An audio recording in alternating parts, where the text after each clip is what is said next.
First technical session today. The session is called Formally Verified. And so we will have 5 talks as usual. And the first talk is going to be on the functional essence of imperative binary search trees.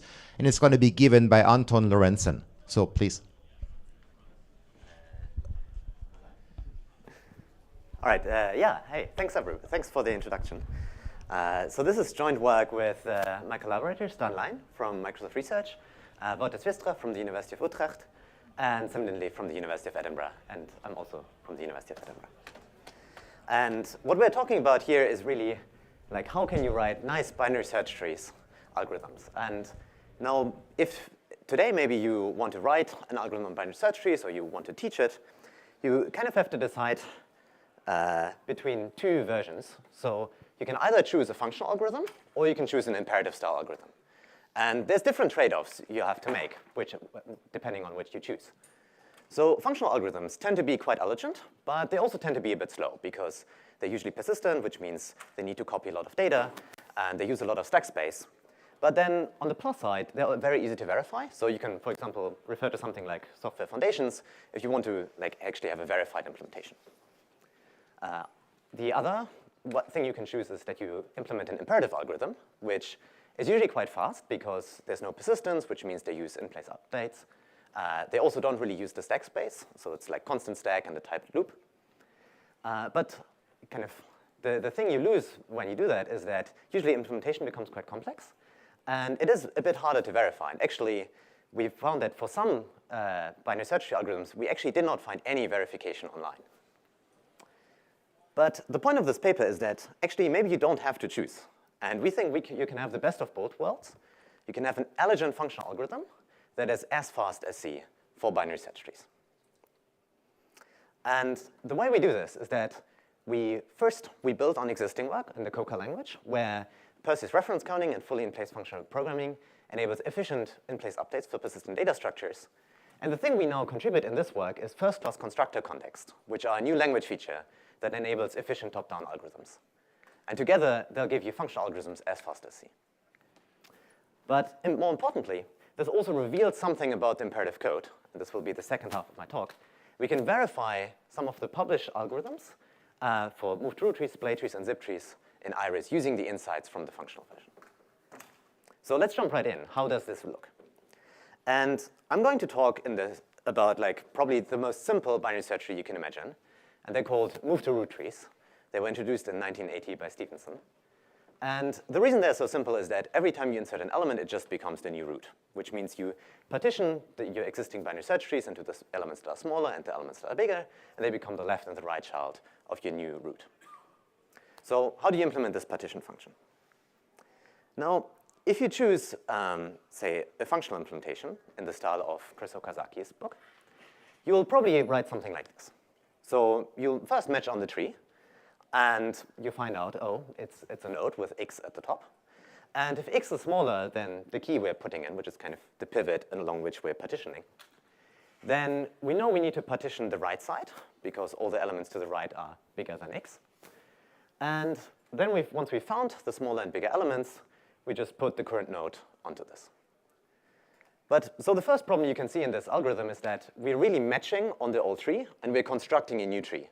So we're copying a lot of data. And the cool insight of the Coca language in which this work takes place is that you don't always have to do this. So Coca uses this technique called Perseus, garbage-free reference counting with reuse, which was actually introduced at PLDI as well 3 years ago.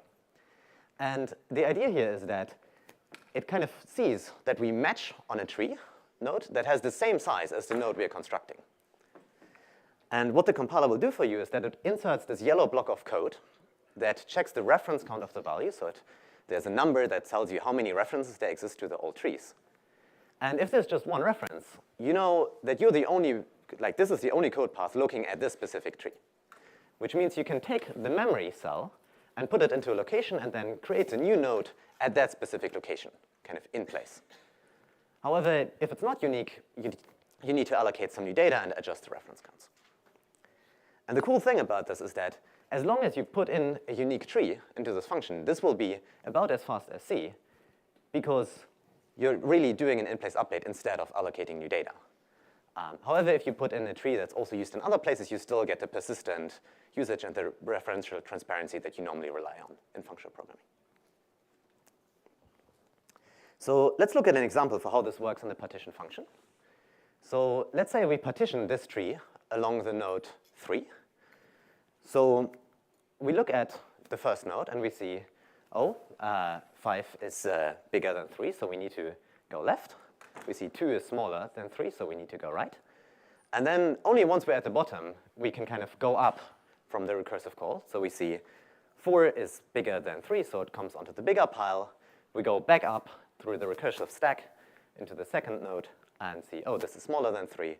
And at the end, we say, 5 is bigger again, and we kind of create this link from 5 to 4. And now we have correctly partitioned our tree. And because of this, like if we assume that the input tree is unique, we can do all of this in place without needing to copy in this case. But you can still see that there's a slight inefficiency where this code does worse than a C implementation would. And that is that partition is not a tail call. And you could see that we had to go down all the way and had to go up. So we still have like this big stack use where like the amount of stack frames we use is kind of linear in the amount of recursive calls we have in the search part we go down. So what can we do to fix this?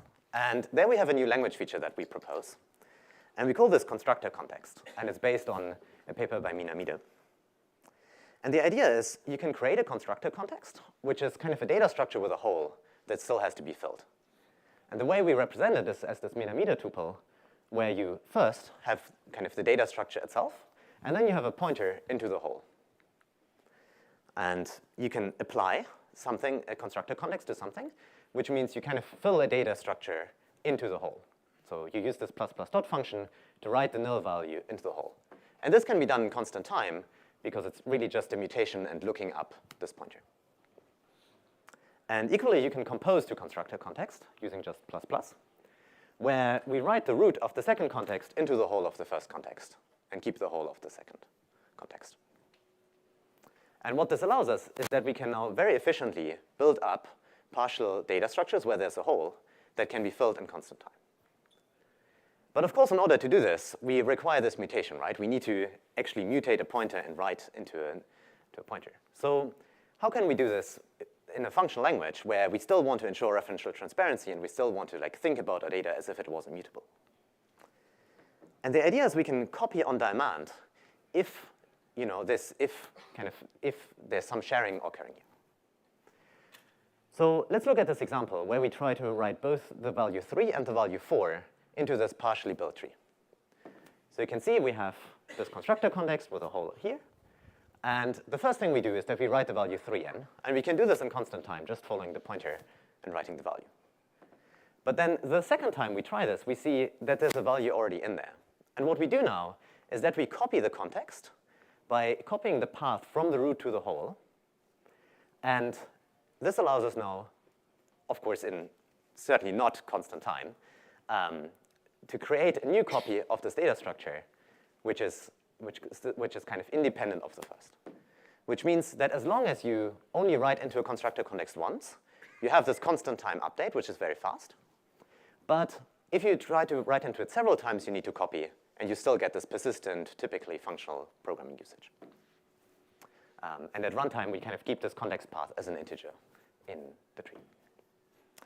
OK, so this allows us, again, like this Perseus idea, to have very fast algorithms on unique data, but still treat them as functional programs. Now, let's look again at move to root trees, how this works in practice.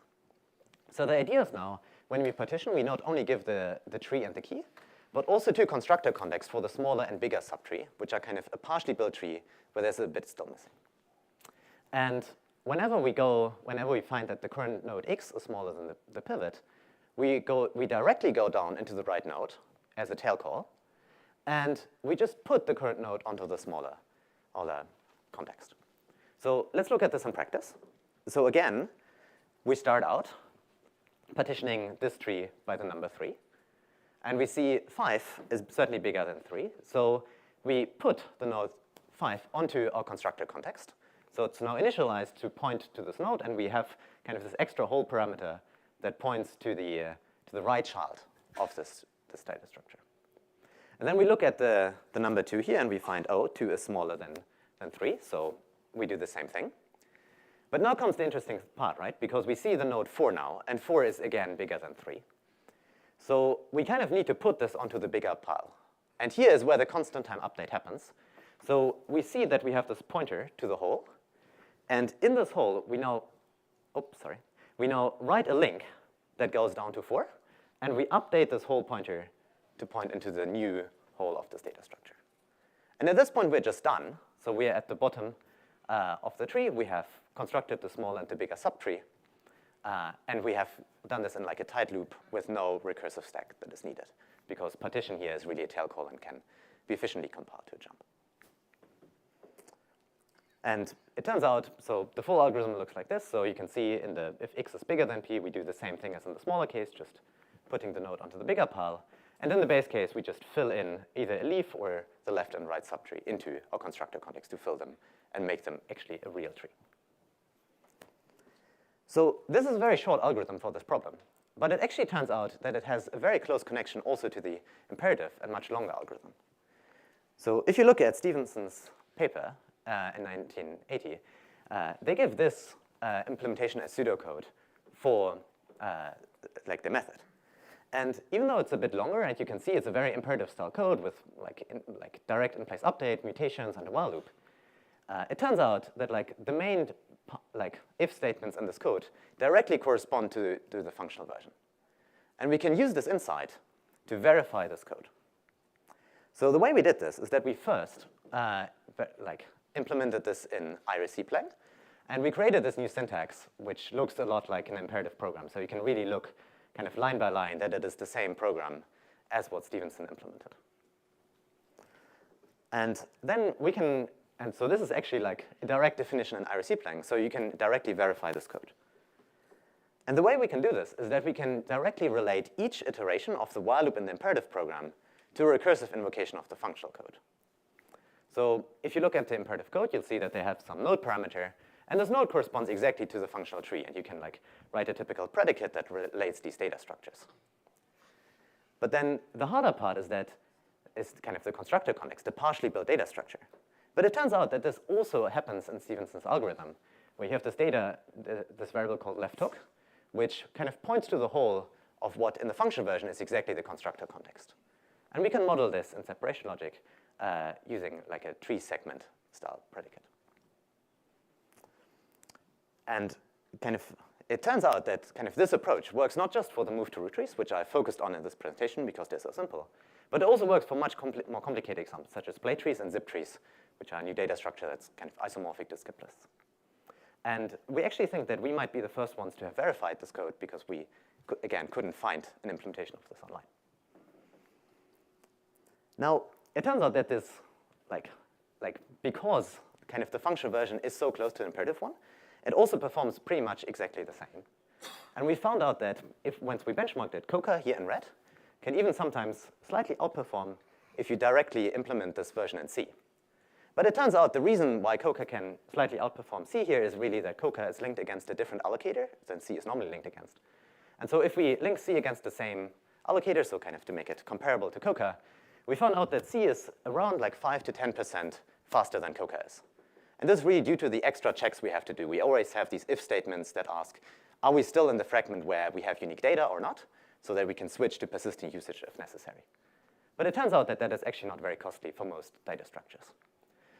The one difference, though, is for red-black trees, where we're actually quite a bit slower than C.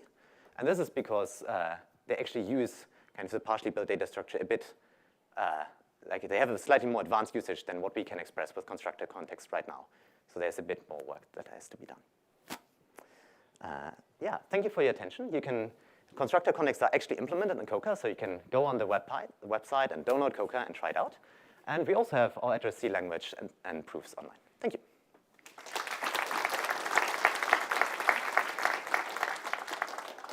Thank you very much.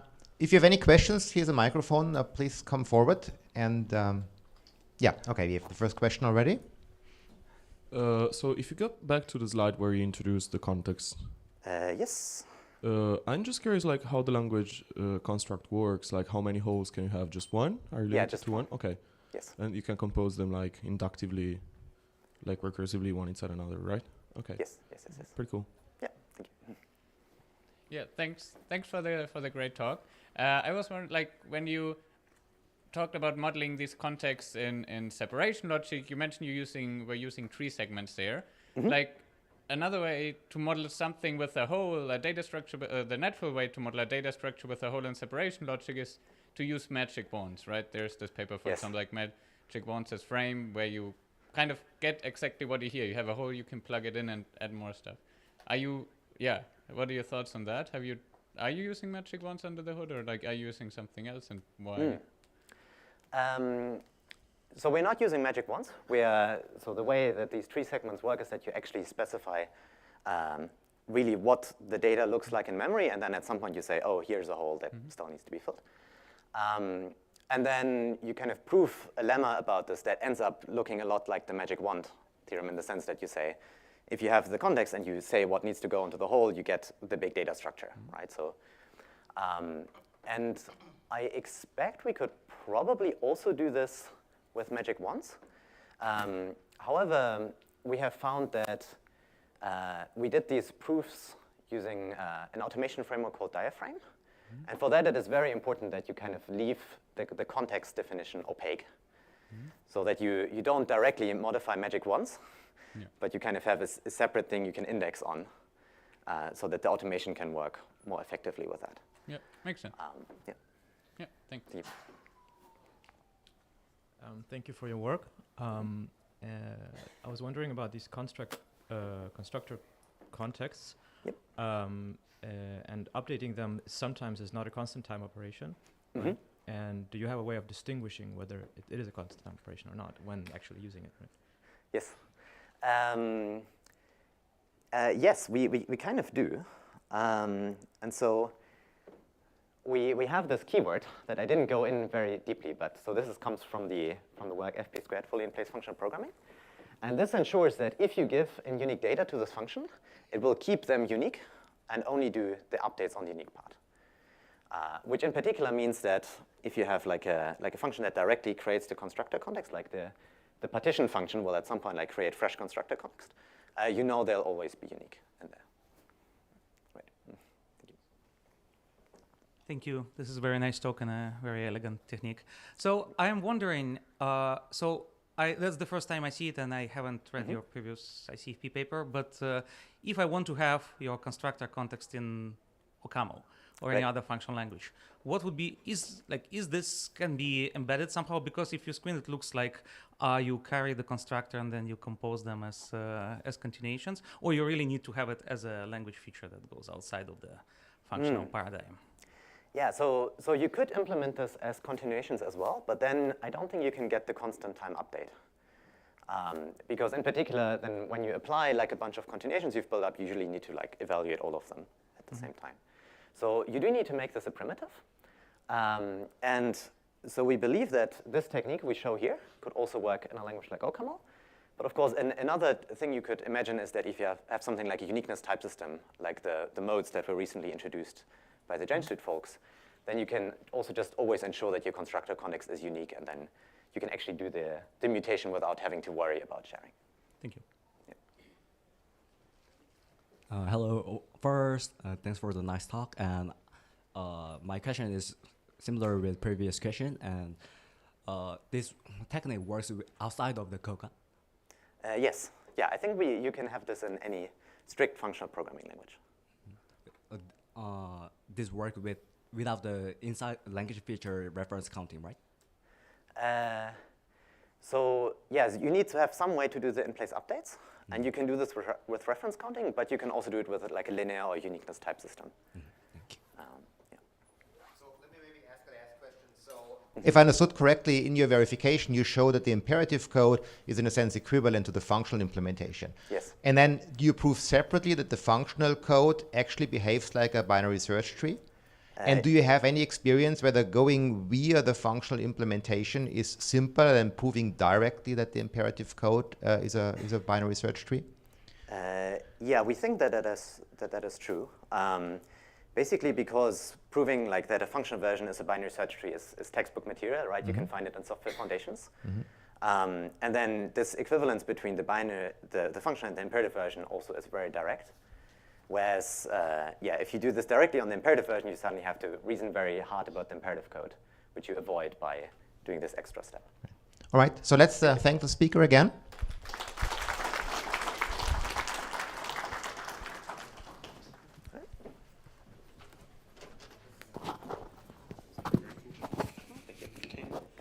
Yes.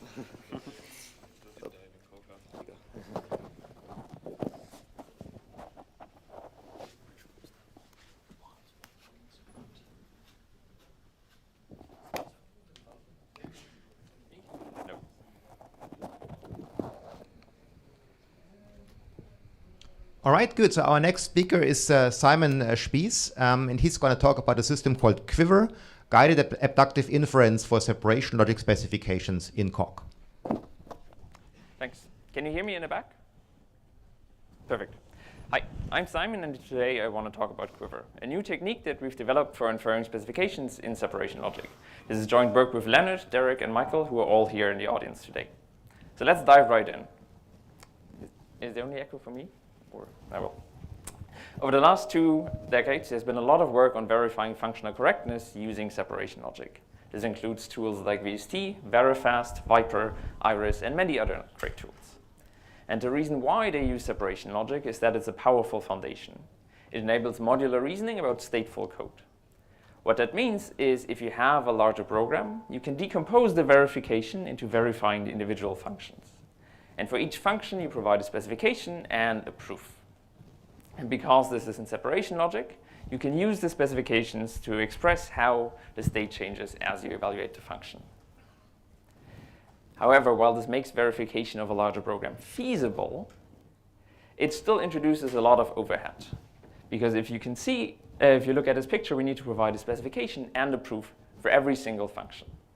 And so naturally, people have worked on proof automation in the past, where you provide the code, the specification, and in some cases some additional lemmas, and then you get a yes or no answer whether the function satisfies the specification. And with proof automation, the picture looks like this. In many cases, you can replace the proofs by just checks with the tool. But what about the specifications? In such a compositional verification, you need to provide one specification per function. These specifications can themselves actually be quite large, and so at the end of the day, they also add up. And that's what we want to look at with Quiver. With Quiver, we want to do guided specification inference. What I mean by that is we want to take the code and sketches of the specification. You can think of these as basically specifications, but they're incomplete. They have some holes that we want to fill out. And then we complete them into the full specification by filling out all the holes. All right, so far this is still quite abstract, so let's make this a little bit more concrete. As a starting point for Quiver, we take RefineC. RefineC is a recently developed verification tool for C code. It has been presented here at PLDI 3 years ago. And the key feature of RefineC is that it's automated and foundational. That provides us with a great balance. On the one hand, it has a very detailed semantics for C, and it is implemented in Coq using Iris. And so when you verify programs in RefineC, you get very strong verification guarantees. On the other hand, it uses an automated refinement type system that's implemented in separation logic. And so you get some proof automation, and the the paradigm basically changes to what I showed you on the previous slide. But importantly, RefineC has no form of specification inference. And to see why you may want specification inference, I've brought along a little example here. We have 3 functions, xmalloc, xcalloc, and makeback, and they do the following. Xmalloc allocates n arbitrary bytes of memory. It basically wraps malloc from the standard library. Xcalloc allocates n bytes of zeros, and makeback initializes a custom vector, a vector filled with integers. And it uses the other 2 functions for that. If you want to verify this code in RefineC, then you need to provide the following specification. You don't need to read this in detail. It basically boils down to a separation logic specification for each of the functions. So xmalloc gives you back some uninitialized memory, xzalloc gives you back some zeros, and makeback gives you back a vector initialized with n zeros. Now, That's a lot of specification for such a simple program. In fact, I think it's almost more than lines of code on the slide.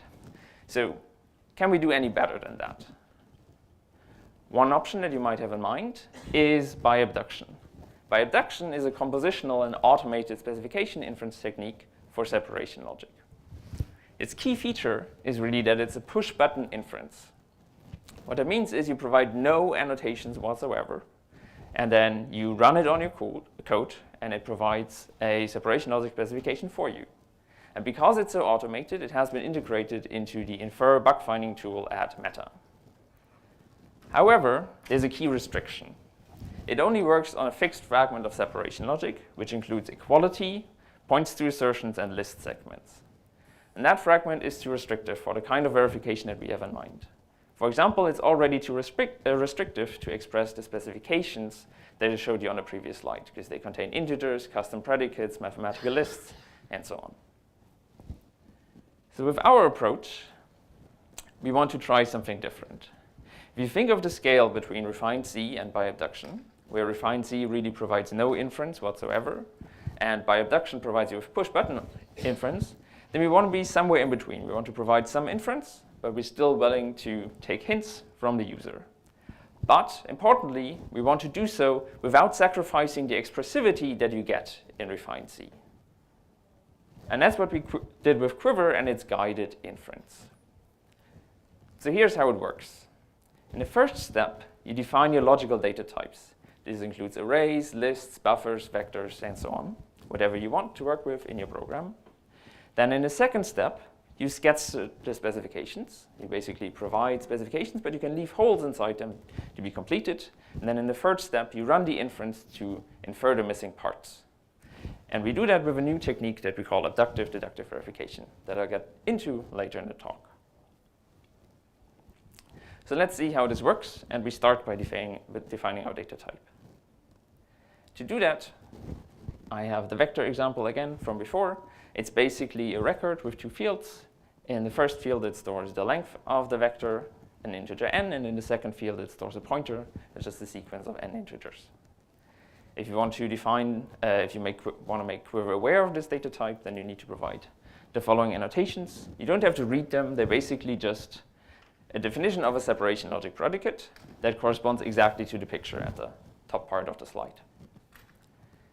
Once you've done that, you can move on to sketching the specifications. And in this particular example, we really need only one sketch. Namely, we say that at the end of the makeVec function, the result should be some vector. And as I promised you earlier, these sketches can contain holes. So as you can see here, there's a question mark where we leave open which value the vector should have at the end of the function. And then we run the inference. And what the inference does is it infers the same specifications that I showed you earlier. So for xmalloc and xcalloc, it puzzles together the specifications from the functions in the standard library that these are using. And for makeVec, it additionally takes our sketch into account to say, well, the result should be a vector filled with n zeros.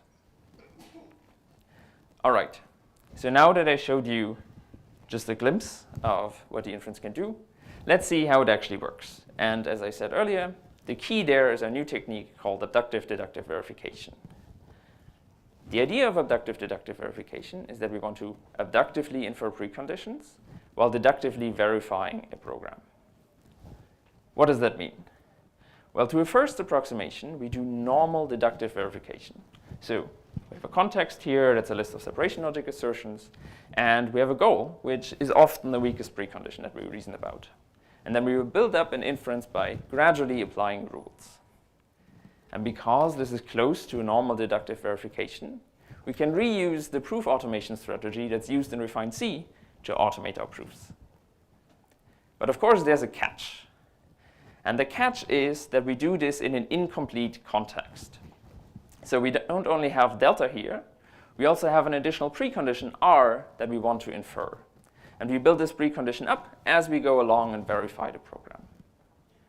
So let's see what it looks like. And I want to do this with an example. We want to infer that if you have a pointer L that currently stores a value V, that's an integer, and you dereference L and add 1 to it, then you get back V plus 1, and afterwards the pointer still stores V. And to simplify matters a little bit for this explanation, we're first going to start with only the precondition. So we're going to infer that L points to V, and V is an integer, and we will, for now, pretend that the postcondition is just true. All right, to do that, we start with an empty context, and this is the precondition that we want to infer, which I will gradually build up at the top right part of this slide. And as I promised you earlier, we start with some normal deductive reasoning. So for example, the first rule that we apply is we focus on the left side of this addition, because we first want to evaluate what the result is of dereferencing L, and then we want to come back to the addition. Next, we apply a rule for loading from a reference. It says provide ownership of a points to, and then that points to, like, that location is unchanged, and you get back the ownership. But now things get interesting. We need to provide ownership of L points to V, but it's not in our context like it would be in a normal verification.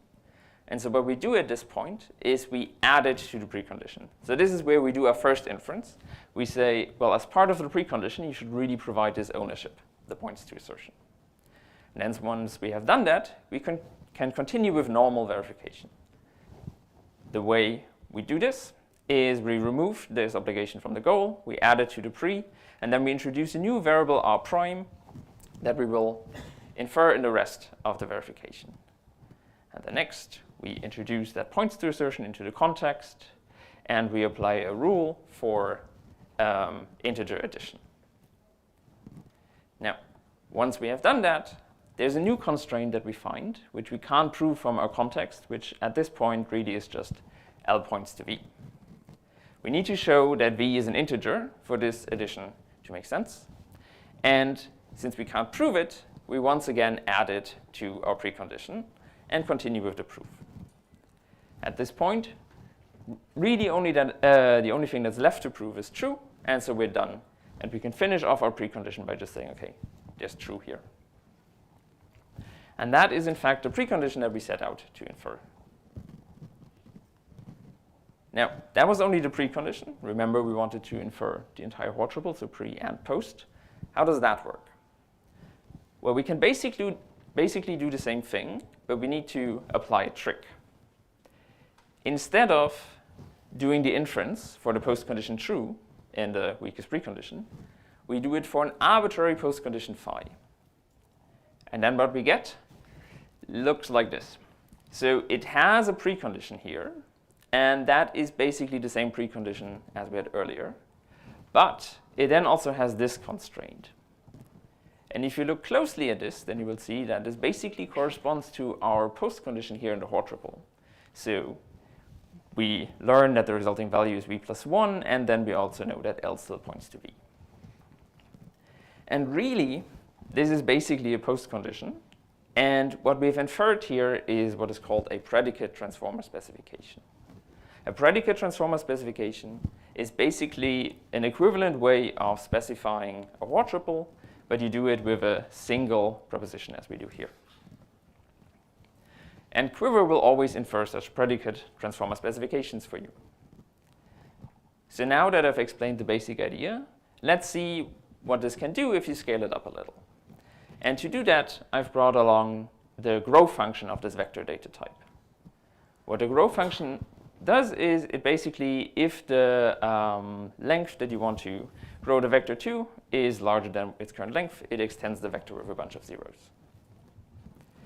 And I'm not going to go through this proof step by step, and instead only going to focus on a few key points. The first one is that in this example, we really do expressive verification. We verify this code against the detailed C semantics, and that is then also reflected into the underlying separation logic. So for example, this function does null pointer comparisons. It dynamically allocates memory with xmalloc, the function that I showed you earlier. It does overflow-sensitive arithmetic, aggregate pointer operations like memcopy and memset, and it also does pointer arithmetic. Nevertheless, in this particular case, we can get by providing two simple sketches. We basically just need to say that vec, the pointer that we pass in, is a vector before and after the function. And then if we run the inference, we infer the following specification, which basically contains an additional precondition for the second argument, that it should be an integer. It is conditional because the function has 2 branches, and it also contains the value of the updated vector. In this case, it's the list xs extended with a bunch of zeros. And of course, I want to mention that Quiver also has some limitations. For example, we don't infer loop invariants. You have to provide them manually, like in many other verification tools. We don't infer predicate definitions. As I showed you earlier, you need to define them yourself. And it doesn't support all features of C. For example, we currently don't support floating point numbers. And that's what I wanted to show you in this talk. If you look at the paper, you can find a couple of other things. For example, how to integrate sketches into the inference. We have an adduction engine that automates the inference rules that I showed you earlier. A refinement type system, because as it turns out, when you want to apply this to C code, you need things become a little bit more complex than what I showed you in the simple example. We have a prototype implementation in Coq that uses Iris and automatically proves soundness of the specifications that it infers. And we've evaluated Quiver by applying it to several examples. And with that, I thank you for your attention, and I'm happy to take any questions that you may have.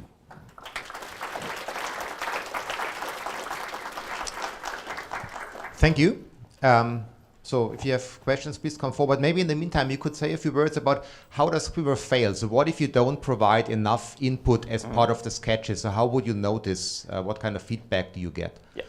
So it always tries to produce such a predicate transformer that in the shape corresponds roughly to the code. And then when it fails at a certain point, it says, OK, I will leave a marker here in the predicate transformer that I couldn't finish here. And then when this is shown to the user, they can see, OK, this is where the inference failed. And that marker can then also contain some information of what happened. And semantically, to be sound, we interpret this marker as just false, because then it's still a valid predicate transformer for the specification. Thank you. Hi, so there was some work by Ishal Dillig about maximal specification synthesis or set synthesis using abduction. I was just wondering if you can talk a little bit about the main differences between your technique and theirs. Maybe like what yours, could you apply your approach in that setting to infer specifications? Yeah, I'm not perfectly familiar with that work, but if I remember correctly, it's pure in the sense that there's no ownership reasoning involved, right? Yeah, it's not using separation logic, but... Yes. So many of the challenges that arise in this context is that there's ownership involved in separation logic, and you need to be careful in how you pass that around. And also then pointers and all the pointer manipulations. And that's sort of where the main bulk of this work is basically going to. And in exchange, we have not perfect reasoning for, say, integers. Simon, very nice work. Thanks. I have one question/comment and then one bona fide question. So question/comment is your examples didn't have any loops or any such as your loop. So why not just inline? And then it's just a straight line piece of code and you don't write any specifications. Is it, and I'll answer it also, is it because you want to be modular? So you really want these? Yes. Okay, so great. That's the answer also. Fantastic. Let me just ask you the question, which is, imagine I'm a user. How would I go about thinking about what to put into the sketch? So this is sort of the flip side of Peter's question of failure. Just I'm thinking, so I know that there's your thing is going to infer stuff from sketches, but can you give me some heuristic or rule of thumb? What should I put in the sketch? I think often what is very important is that you say which data types you want to use, like the vector in this case, because they are the things that you define by hand. And so the inference will not automatically guess that this is where you want to use the data type. So a lot of the specifications actually contain things like, OK, here's this data type and question mark for the value, because I really want you to tell me what the value is. And after that, I would say explore a little. Like if you start with a sketch and then you run the inference, and if it fails, you try to provide more information up until the point where you get what you want. Really interesting. So predicate transformers can be very expressive and effectively the same size as the program. So can you explain a bit more how do you know you're going to get some abstraction in your predicate transformer? Have you also brought along your own answer? Damn it. No. The thing that we do to restrict the expressiveness of the predicate transformer is we restrict ourselves to single quantifier alternation, which effectively means at the end of the day, the predicate transformer has all the preconditions of the function, before it lists any postconditions of the function. And so internally in the inference, we basically need to resolve those alternations all the time, because at the end of the day, we want sort of an input-output characterization, not something that uses all the expressive power of a predicate transformer. Thank you. Thanks. I think that might have answered my question, but I guess I'm curious, like, let's say I were to throw this at like insertion sort or something, a little bit higher level, and what are the, what's the pre and post condition going to look like? Is it going to be like, oh, you're sorted? I mean, I think you said you don't guess predicates per se, but if you looked at it, would it be like, oh, that's what sorted means, kind of thing? I think what would really be the thing there is that you do need to provide the loop invariant in this, and that one will probably say that you at least have a partially sorted list in some form of sortedness, but then you may still be able to extract sort of the full specification just from the loop invariant. We have one example that's reversing a linked list where this kind of thing happens, where we provide the sort of the strengthened invariant in the middle that says, okay, part of this is reversed and the rest is normal. And then once it gets to the end of the loop, we say, okay, well, this is the reversed list plus an empty list, so really kick out the empty list. All right, so let's thank Simon again. Thanks.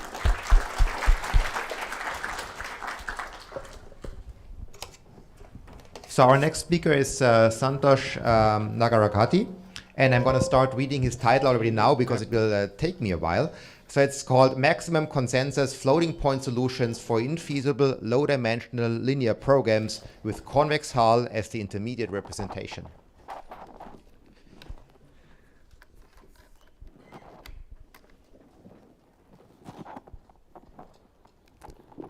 Can people at the back hear me? Okay. So I'm Santosh Nagarkate. I'm a professor at Rutgers. I'm going to describe how to solve infeasible linear programs. This is joint work with my colleague. He's from the visualization community. He's not here. Why do we care about linear programs? This is a formally verified session, right? Over the last 5 years, we have been building correctly rounded math libraries. So any of you know math libraries? You all use libm, right? e power x. And these are approximations for transcendental functions. And if you talk to the people who build them, it's very difficult to get them correct. Mainstream libraries don't provide correct rounding. Okay, so we wanted to make a change. So we have been proposing building correctly rounded libraries. The key idea is think like a computer scientist rather than like a mathematician. Okay, I will illustrate this in a minute. Rather than approximating the real value, approximate the correctly rounded results. Let me tell you what is correct rounding. Let's say you have your best known algorithm for sine. You run it with infinite precision, real numbers, right? And compute the real value. And let's say that is this red dot. And then you identify the nearest floating point representable value. And that happens to be V2. And this is according to the rounding mode that you are looking at. And if your library produces this result, it's a correctly rounded library. Okay? So a lot of famous researchers have spent decades of work building slow oracles. If you give an input, it takes about a few hours to produce the result. And we can't use it in our daily production code, right? So now this is where the experimental computer scientist view of the world comes in. If someone gives me an oracle, we know how to build fast implementations. And this is the essence of the RLibm project. Rather than approximating this red dot, approximate the correctly rounded result. If you buy this idea, there is an interval of real values around the correctly rounded. This is the rounding boundary, the midpoint of V1 and V2 and midpoint of V2 and V3. You produce any value in this interval that will round to V2. This is the freedom that your polynomial has. And now what is the polynomial that you are trying to generate? It's of the form C0, C1x, C2x squared. Where x is the input, which we know. The coefficients are what we don't know. So this interval induces a linear constraint on the output of the polynomial. The output of your polynomial has to be less than or equal to h and greater than or equal to f. So now you have a linear constraint for producing the correctly rounded result for one input. But who cares about one input, right? If you look at a 32-bit floating point, there are 2 power 32 inputs. So now you have a linear system with 4 billion constraints. Okay? You need to solve them to generate correctly rounded libraries. And 3 years ago, this was the problem we were trying to solve. And we gave it to like all the mainstream solvers. Name your favorite solver, right? Cplex, Gurobi, Soplex. And if you give it to them, they all sleep for a long time. They all time out. So then we observed this is a linear program with a special property. Even though there are 4 billion constraints, we only have very few variables. You're looking for a polynomial of degree 10, then like maybe 11 terms. So there are very few variables. So in PLDI 2022, we proposed an algorithm to solve feasible linear programs. A single solution solves all 4 billion constraints. The insight was when you have very few variables, you have an over-constrained system, you can identify these 4 key, like k key variables, the basis vectors, and you will solve the entire system. And we made some progress on the math library generation. We generated efficient implementations. What it turned out was majority of the linear systems that we were generating in our RLibM project were infeasible linear systems. A single solution would not satisfy all the constraints. Okay? And this is where this paper comes about. How do we solve them? And we would, like earlier, we would run them for weeks, months, and hopefully expect to get lucky, and that solution would eventually become the library.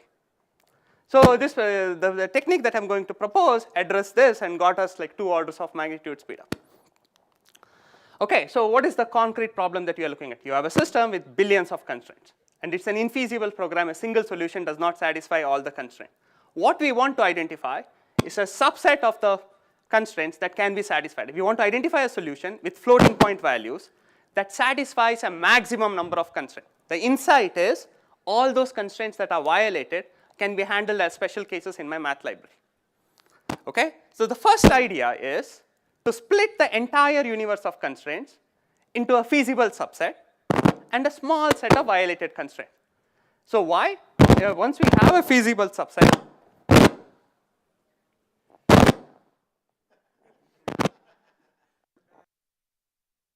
once we have, oh, maybe.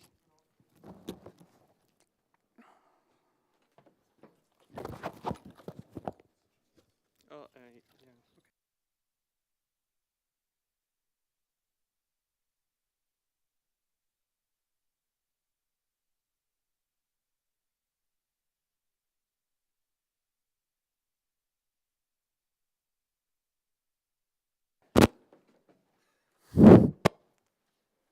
Good. Very good. So we want to split it into a set of a feasible set and a small superset of infeasible constraints. And this is where we use a beautiful idea from computational geometry of duality. So sometimes it's easy, when you want to reason about lines, it's easy to reason about points in a dual space and make a formulation. So effectively using duality, we compute a convex hull of the points in the dual space and use that to identify the infeasible constraints. Once we identify a superset of infeasible constraints, we create a new linear program with slack variables so that the resulting solution satisfies a maximum number of constraints in the superset of violated constraints that we have and all the constraints in the feasible subset. Okay, so I already told you it helped us get 2 orders of magnitude. Let me tell you the key idea, which is to split this entire set of constraints into a feasible subset and a set of violated constraints. Okay, so we are going to use geometric duality. So most of you are not from computational geometry. Let me give you an idea of what duality is. Okay, should I continue? Or?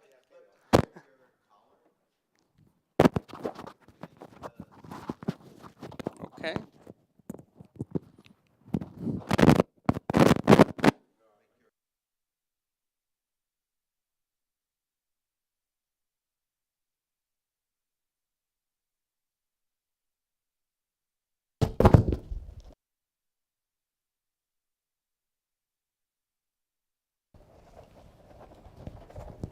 Hello?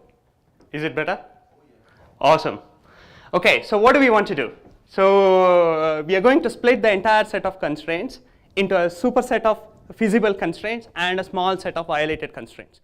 So we are going to use duality. What is duality? Duality is an idea in computational geometry where it's easy to reason about. Like when you're reasoning about lines, convert it into an equivalent problem about points in a dual space, and then it's, sometimes like many problems become easier. So I'll illustrate duality with a simple example. Let's say we have an xy plane and there is a point 2, 1. You can represent it as a line in a dual space whose slope is 2 and the y-intercept is -1. In general, if you have a point px, py, you're going to create a line in the dual space whose slope is py and the y-intercept is -py. Similarly, if you have a line in the primal space, which is of the form -x plus 2, you're going to represent it as a point in the dual space, which is -1, -2. Okay? So duality has various interesting properties. The key interesting property for us, if you have a collection of line segments, okay, you want to compute the lower envelope. What is a lower envelope? A line segment below which no other line exists. And the beautiful result is you can compute this by computing the upper convex hull of the points in the dual space. So now this was the insight that we wanted. And once we learned about this insight, now we designed our technique. So how do we apply it to our setting? So you have an R-Libm constraint, which is of the form, there's an upper bound and a lower bound, right? What does each constraint represent? There's an upper bound constraint, lower bound constraint. Each constraint is in a k-dimensional space. It divides Rk into 2 regions, half spaces, and the feasible region is as shown. Let me canonicalize it in a vector notation, okay? And now I'm going to create a dual point, okay? So, and similarly for the lower bound constraint. The one thing I want you to pay attention to the dual point, even though the dual point is k-dimensional, it's all a function of two variables, x and h, and x and l. And then we are going to use to do approximation. We're going to compute 2D convex hull. So now we are going to take all the upper bound constraints, going to represent as points in the dual space. We are going to compute the upper convex hull. And similarly, we are going to take all the lower bound constraints. We are going to compute the lower convex hull. Our key insight of this paper, if you want to remember one thing from this paper, you have an infeasible LP, compute the convex hull. The constraints that make the system infeasible is going to lie on the convex hull. Okay? Now, how are we going to use it? And this is why the title is long, right? We are making a case for using convex hull as an intermediate representation. As intermediate representations allow you to do optimization and approximation, convex hull allows us to do optimization and approximation and produce solutions. So now what is our algorithm? You have the entire set of constraints, you can compute the upper convex hull, compute the lower convex hull, and now remove them from the entire set of constraints. And now from our PLDI'22 paper, we have an algorithm to check whether the system is feasible or not. And now check it. If it's feasible, we already split it into x and v. If not, you repeat the process on x, and you will eventually end up with a feasible subset. Okay? And to computing the convex hull in n dimensions or k dimensions is a computationally challenging problem. And this is where we use the properties of the R-Libm constraints, which is like they're inherently 2-dimensional, to compute the convex hull in 2 dimensions. And if you have done any computational geometry or if you have done any graphics, 2-dimensional graphics is amazingly fast. Okay? And that's what makes our solver amazingly fast. Okay? Now what have we done? We have split the entire set of constraints into a feasible set, which has billions, and a superset, which has very few violated constraints, maybe in the order of hundreds or thousands. Now we can use our algorithm from PLDI'22 for the feasible part.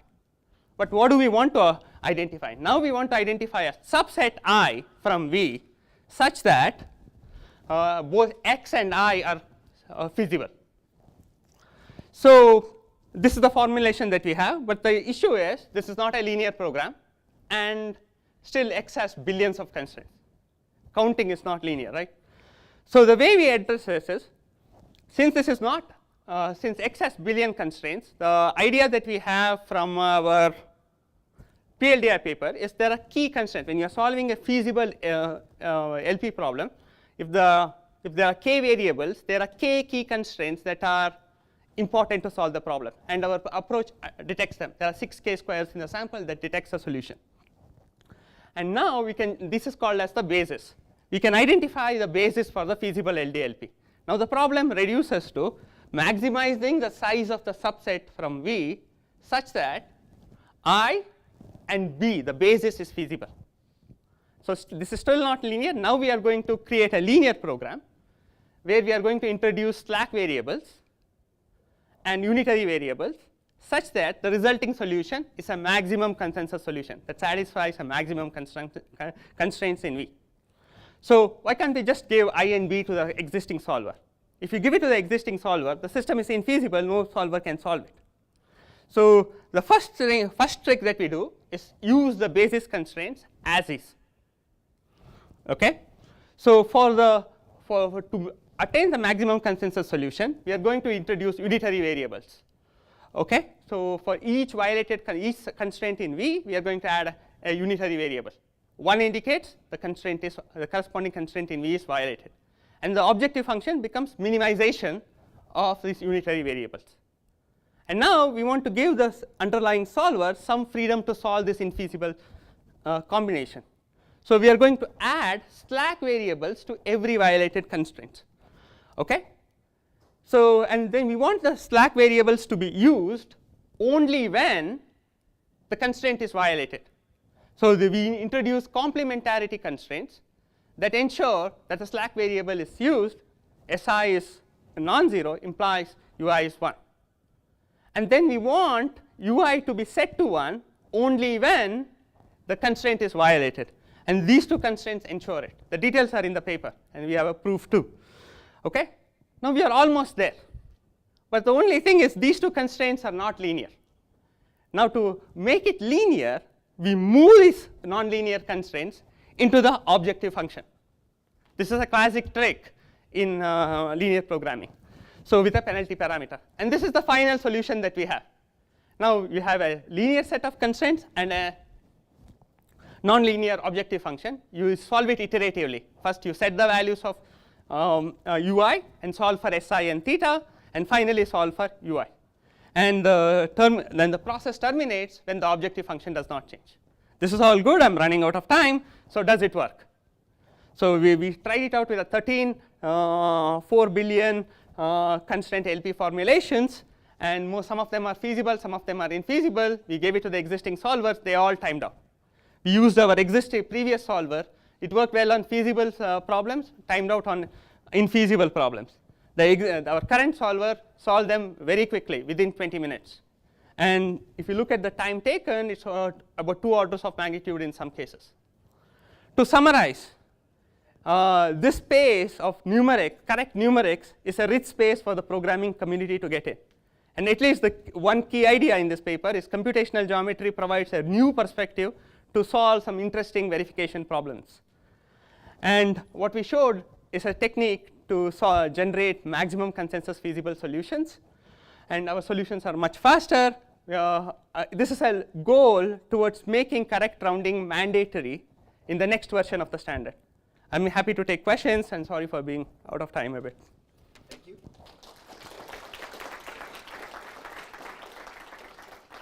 We still have time for 1 or 2 quick questions. Are there any questions?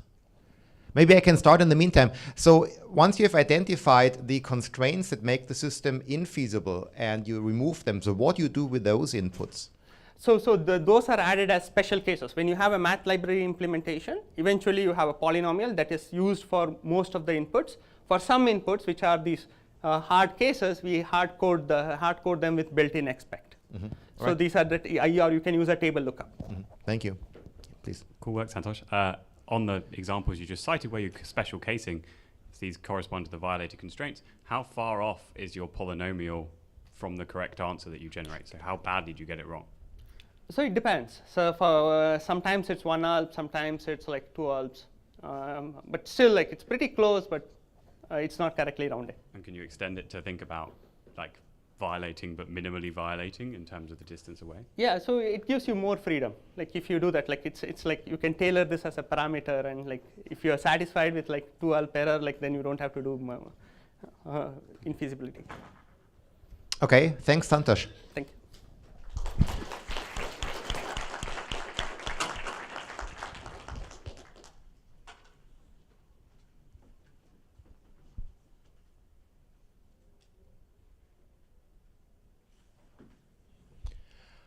So our fourth speaker in this session is Sam Grüter from MIT, and he's going to talk about live verification in an interactive proof assistant.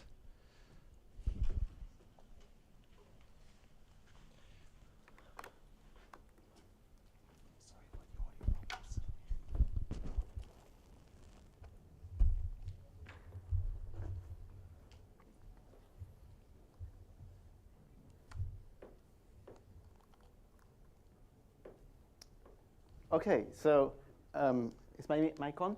Is it good? As first, a little warning, some of the demos will use a really small font, as small as this one. So if you want to move closer, this could be useful. There's no way I can make it bigger, unfortunately. So yes, so this is me sitting in front of a screen and about to write a program. And let's say I start with a little function foo, and then when I'm writing a program, usually I have some representation in my mind of what's the current state of my program. So here I might be thinking that there is some n-byte array at the pointer called destination. And then I might write some if condition, and then when I'm writing the code in the then branch, I will think that this offset variable is now within bounds, and then maybe I'll do mem copy, and after that I will think that some subslice of my destination array now contains some data. Now, my thinking often is a little bit buggy, and then typically each time my thinking is a little bit buggy, this will lead to a bug in the program. So now, what if I had a little handy assistant that would tell me at each time while writing what I should be thinking about my program, what my current state looks like. So this is the goal of this project. As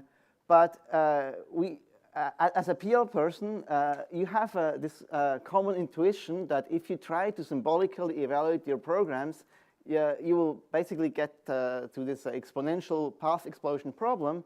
And one mitigation is that you can say, okay, we look at each function separately.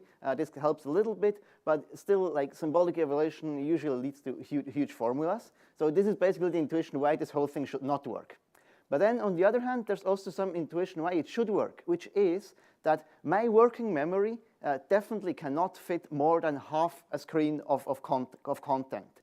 So the goal here is to basically simulate this thinking that I have while programming and get this to be displayed on the right half of my screen. As shown here, code editor on the left and what I call live symbolic state on the right. So a little, I'll do a little fake demo to make it more readable of what the goal is. So say I'm starting with a little function, and then for the initial symbolic state that I want, maybe I need to give some precondition that I'm expecting to hold, and then the tool will show me on the right that indeed now this precondition holds. And then if I do some assignment, and then I want to have some kind of debug pointer, which I denote using this little blue arrow here. So let's say my debug pointer is cursor, or let's call it cursor. Debug cursor is at the beginning of the program. I can advance it, and then the tool will update the symbolic state. And I have key bindings to go back and forth with my debug cursor. And then if I write some function call which might have, or any operation that might cause undefined behavior in some corner cases, the tool should tell me that there is something that it cannot prove, that there's it won't work all the time, And then if I start understanding why, I can say, okay, I'll go back, and I go back even more. And notice that I can do all of this business without even having written a closing brace for this opening brace. So, and then I might want to add some test before making the function call in question. And this will update my symbolic state with this test expression, which is maybe a little too complicated, but maybe that's the right one. But at this point, maybe this is not exactly on the thing on the right is not exactly what I have in my mind, because I might have something more abstract in my mind, which might be based on some definition of what I mean by being in bounds in this particular example. So I want to add this definition, and then I want to add some special comment that says, now please think of this of the symbolic state in a slightly different way, and I want to process it so that my symbolic state matches again the way I'm thinking about my program. This might work, or maybe if the reasoning step is too complicated, the tool will ask me to prove some equivalence, and only then will it accept. And if I need to do extra reasoning, I can also add like extra reasoning steps that update the goals that I need to prove to convince the tool. So how can one implement such a thing? I basically consider two options. One would be to write a standalone tool in any programming language. This would be the more flexible solution, but the question is, does it actually show me the correct symbolic state? And in particular, with each modification that I want to make in the tool, I would have to worry, is my modification actually correct? And then the other option would be to do it inside a proof assistant. There, it puts some constraints on what I can do, and I need to use some tricks to work around these. But on the other hand, the cool thing is that I only need to trust the small kernel of our proof checker, and don't need to worry about correctness that much. So this is why I chose this approach. So now, so far I only showed you slides, which is kind of a fake demo of what I want it to look like. But now for the real demo, it actually looks almost fairly close to what I showed you on the slides. So this is Proof General running the Coq proof assistant, and the thing you're seeing on the left is a proof script. But actually, if I prepend this with an opening C comment, then the whole thing becomes a C file, because this one will all of this will be considered a comment, and then here this actually looks like a C function, a signature, and then comes some notations that are interpreted by Coq as pre and post conditions, and then here again is actually a C code, and so on. So if I remove this opening comment, I can actually process this file within Coq, and then it's gonna open some kind of proof call on the right, which can also be seen as a symbolic state. It's a little more verbose, so don't worry about the details too much. But as you can see, if I say, okay, I want to advance my debug cursor by one command, it will indeed add one more line in my symbolic state saying that my variable I is now 0. So back to the slides.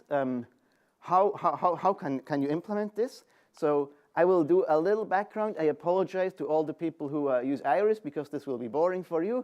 I just want to remind you that there are strongest postcondition generators and weakest precondition generators, and WPGen of a command C and postcondition P returns the weakest precondition that needs to hold on some initial state so that the postcondition P holds after running that command. You can see two example cases of a definition of a weakest precondition generator here. And again, apologies to the Iris people, but so I have been taught WPGen a little differently, so I want to make a little quiz. So a weakest precondition generator processes programs. Do you think in forward direction or in backward direction, or does it depend? Let's do a little vote. Who thinks it is A? Who thinks it is B? Okay, very good, very good. And who thinks it is C? Okay, cool. So I have something to tell for all the people who think it is B, because I don't agree with you. So the thing is, the B is exactly what's taught most of the time in my perception, but I don't agree. So, But let's first see why it's actually reasonable to teach this. Because let's look at the case of the sequence command for WPGen. So if you evaluate this right-hand side, what you would typically do would be, okay, we need to evaluate the arguments of this WPGen. So let's first evaluate this one. So you would evaluate WPGen of C2. This would give you the weakest precondition for C2. And you would pass this as the argument, as the desired postcondition to WPGen of C1. But actually, the thing is that this implicitly assumes that you are evaluating your WPGen in standard call by value evaluation order. But now, what happens if you use a different evaluation order? Lambda calculus teaches us that there are many ways of evaluating expressions. So what if we evaluate it in so-called normal order, which is just going left to right? Actually, it turns out that then we can symbolically evaluate a program in forward direction, even though we're using a weakest precondition generator. So expressed in terms of this sequence example, we would first evaluate the WPGen of C1 without worrying about this expression here and just keeping it in place. This WPGen of C1 returns us some side conditions that we solve right away, and only after having discharged all these side conditions will we continue with WPGen of C2. And this actually results in being able to step through a program in a forward manner using a weakest precondition generator. The Irish people have done this for years already, but I just wanted to get everyone on the same page here. And a little other detail is that instead of using a weakest precondition generator, we can also use weakest precondition rules, where the stuff that would be returned by the weakest precondition generator just become preconditions of the lemmas or the rules that we would apply. Now, how to implement this vision of getting such a live verification tool. So the idea here is that a correctness proof of a program basically already contains the program. So instead of first writing the program and then writing the proof, which actually has pretty much the same structure as the program, we say, no, we actually directly write the proof, and the program follows from that proof. So again, representing this in a kind of fake proof assistant, let's say I have this command that I can say I want to derive some program such that weakest precondition judgment holds. So proc will actually be a hole that I want to fill in. This hole is marked using a question mark. In Coq jargon, this is EVAR. In Isabelle jargon, it's a schematic var. You can think of it just as a hole.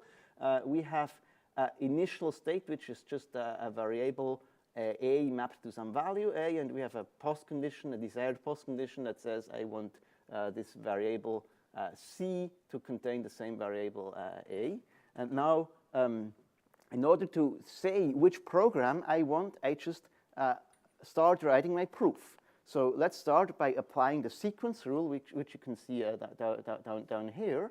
And by applying the sequence rule, this hole up there gets instantiated with 2 more holes connected by a semicolon. And then it actually creates this new subgoal. And then the next thing I want to do is to do, let's say I want to do an assignment. So I apply the WP lemma for assignment with the necessary arguments to say what variable I want to assign and what expression I want to assign. And if I do this, this prog1 hole gets instantiated to this expression. And after solving some side condition, I will get to the goal for the second part of the program. And at this point in the program, the overall whole for prog is like a partial program that starts with a concrete program and then has one more hole. And then if I apply another WP set lemma, this one also gets instantiated. And the remaining thing to prove is the postcondition that this follows from the current state. And this is all a bit fake, but once you've proved everything, by just writing the proof, you also defined the program displayed in the gray box up here. Now, the only remaining question is, how to make this writing of a proof feel more like writing a program. And the trick here is pretty simple. Instead of writing the proof, we add tactic notations where we say things like we want int x equals e. We want this to be a notation for apply this WP set lemma. And for each language construct, we add such a notation, and of course, a whole bunch of tricks to make it actually work. And then we can actually write code that looks like this and create a program and a proof at the same time.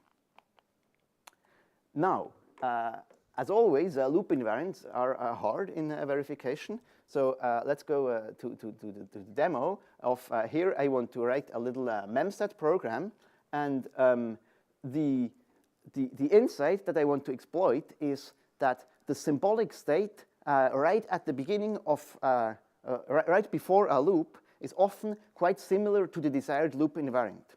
So instead of spelling out the whole loop invariant manually, I just want to say what is the diff between the symbolic state before the loop begins and the desired loop invariant. And using the Coq proof assistant here is pretty cool because it already provides me rich language to express such diffs, namely the tactic language ALTAC. So here, my current symbolic state is roughly this. I have an array at address A of some bytes bs of length n, and the key thing that I need to switch here is to turn it into this more general representation where I say I first have b bytes of I bytes of b, and then the remaining values. Then I might need to put some marker to say where my loop invariant begins.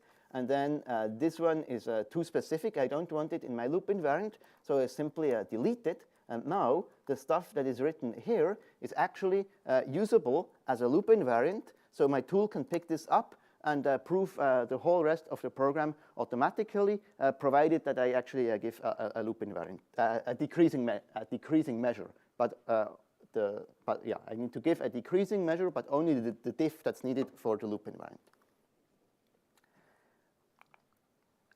There's some trade-offs in the design space about this. My approach is the one in the middle, and if you make this, if you make the ratings nice, you can conclude that this one is the most promising approach. There's also different ways of compiling. You can either just prepend a slash opening comment to the thing, or you can parse using Coq, go through the actual AST, because here we have a verified compiler, so you can get a more trustworthy solution. There's also some debuggable proof automation where I work hard to make sure that the system only does safe steps so that the debugging the failing site conditions becomes easier. There's a whole bunch of techniques to make it actually work that you can read about in the paper. We have case studies. The one thing I just want to say is that this afternoon, Victor Fukala will present a really big case study done in this in the student research competition. And to quickly summarize my work in 3 bullet points, or actually 3 circles, my tool provides live updates as you type your code. It displays a symbolic state and is tested by a small trusted kernel. And if I place some other tools in this Venn diagram, of course, I chose it in such a way that mine is the only one in the middle. And with that, I'm done and happy to take some questions.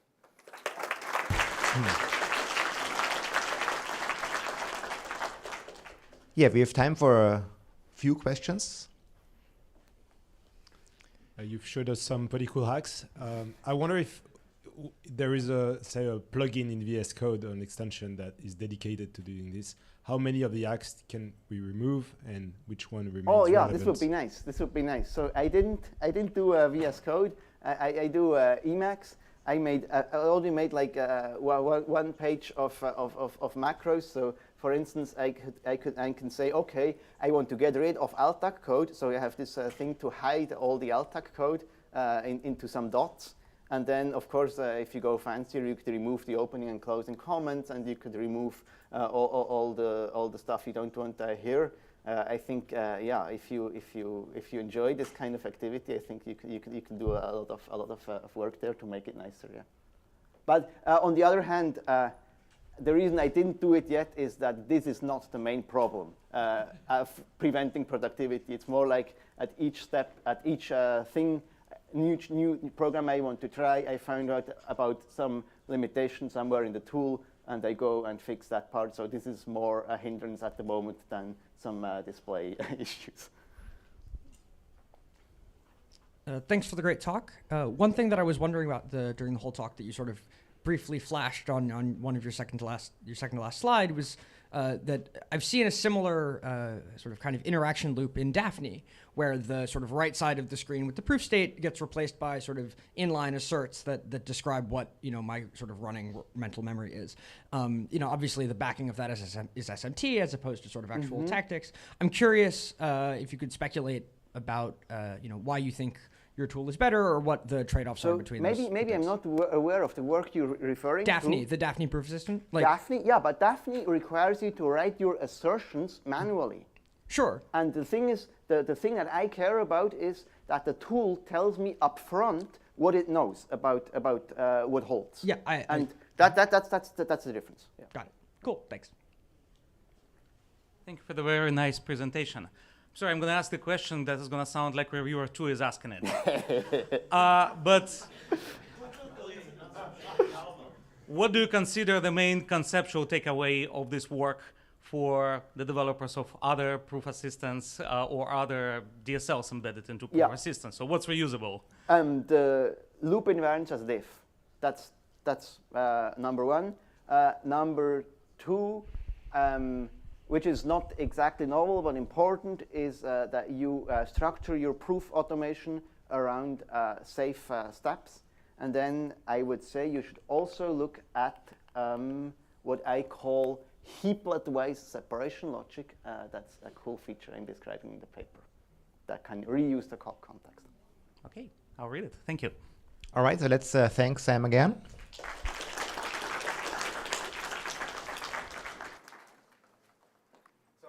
Speaker for this session is Aditya Murali, and he's going to talk about predictable verification using intrinsic definitions.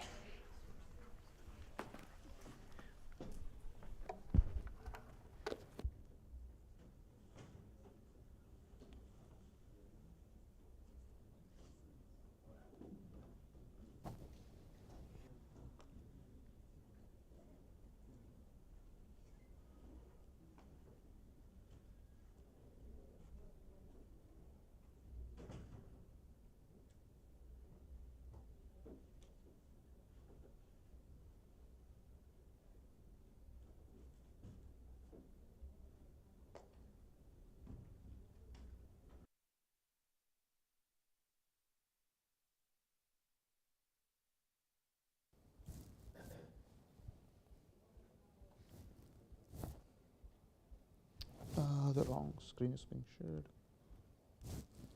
Yep.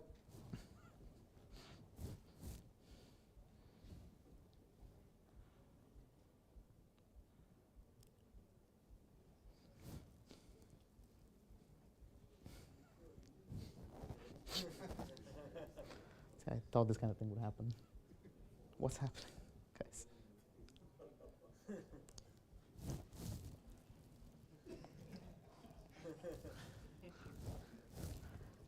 I don't know. No, it's just gone.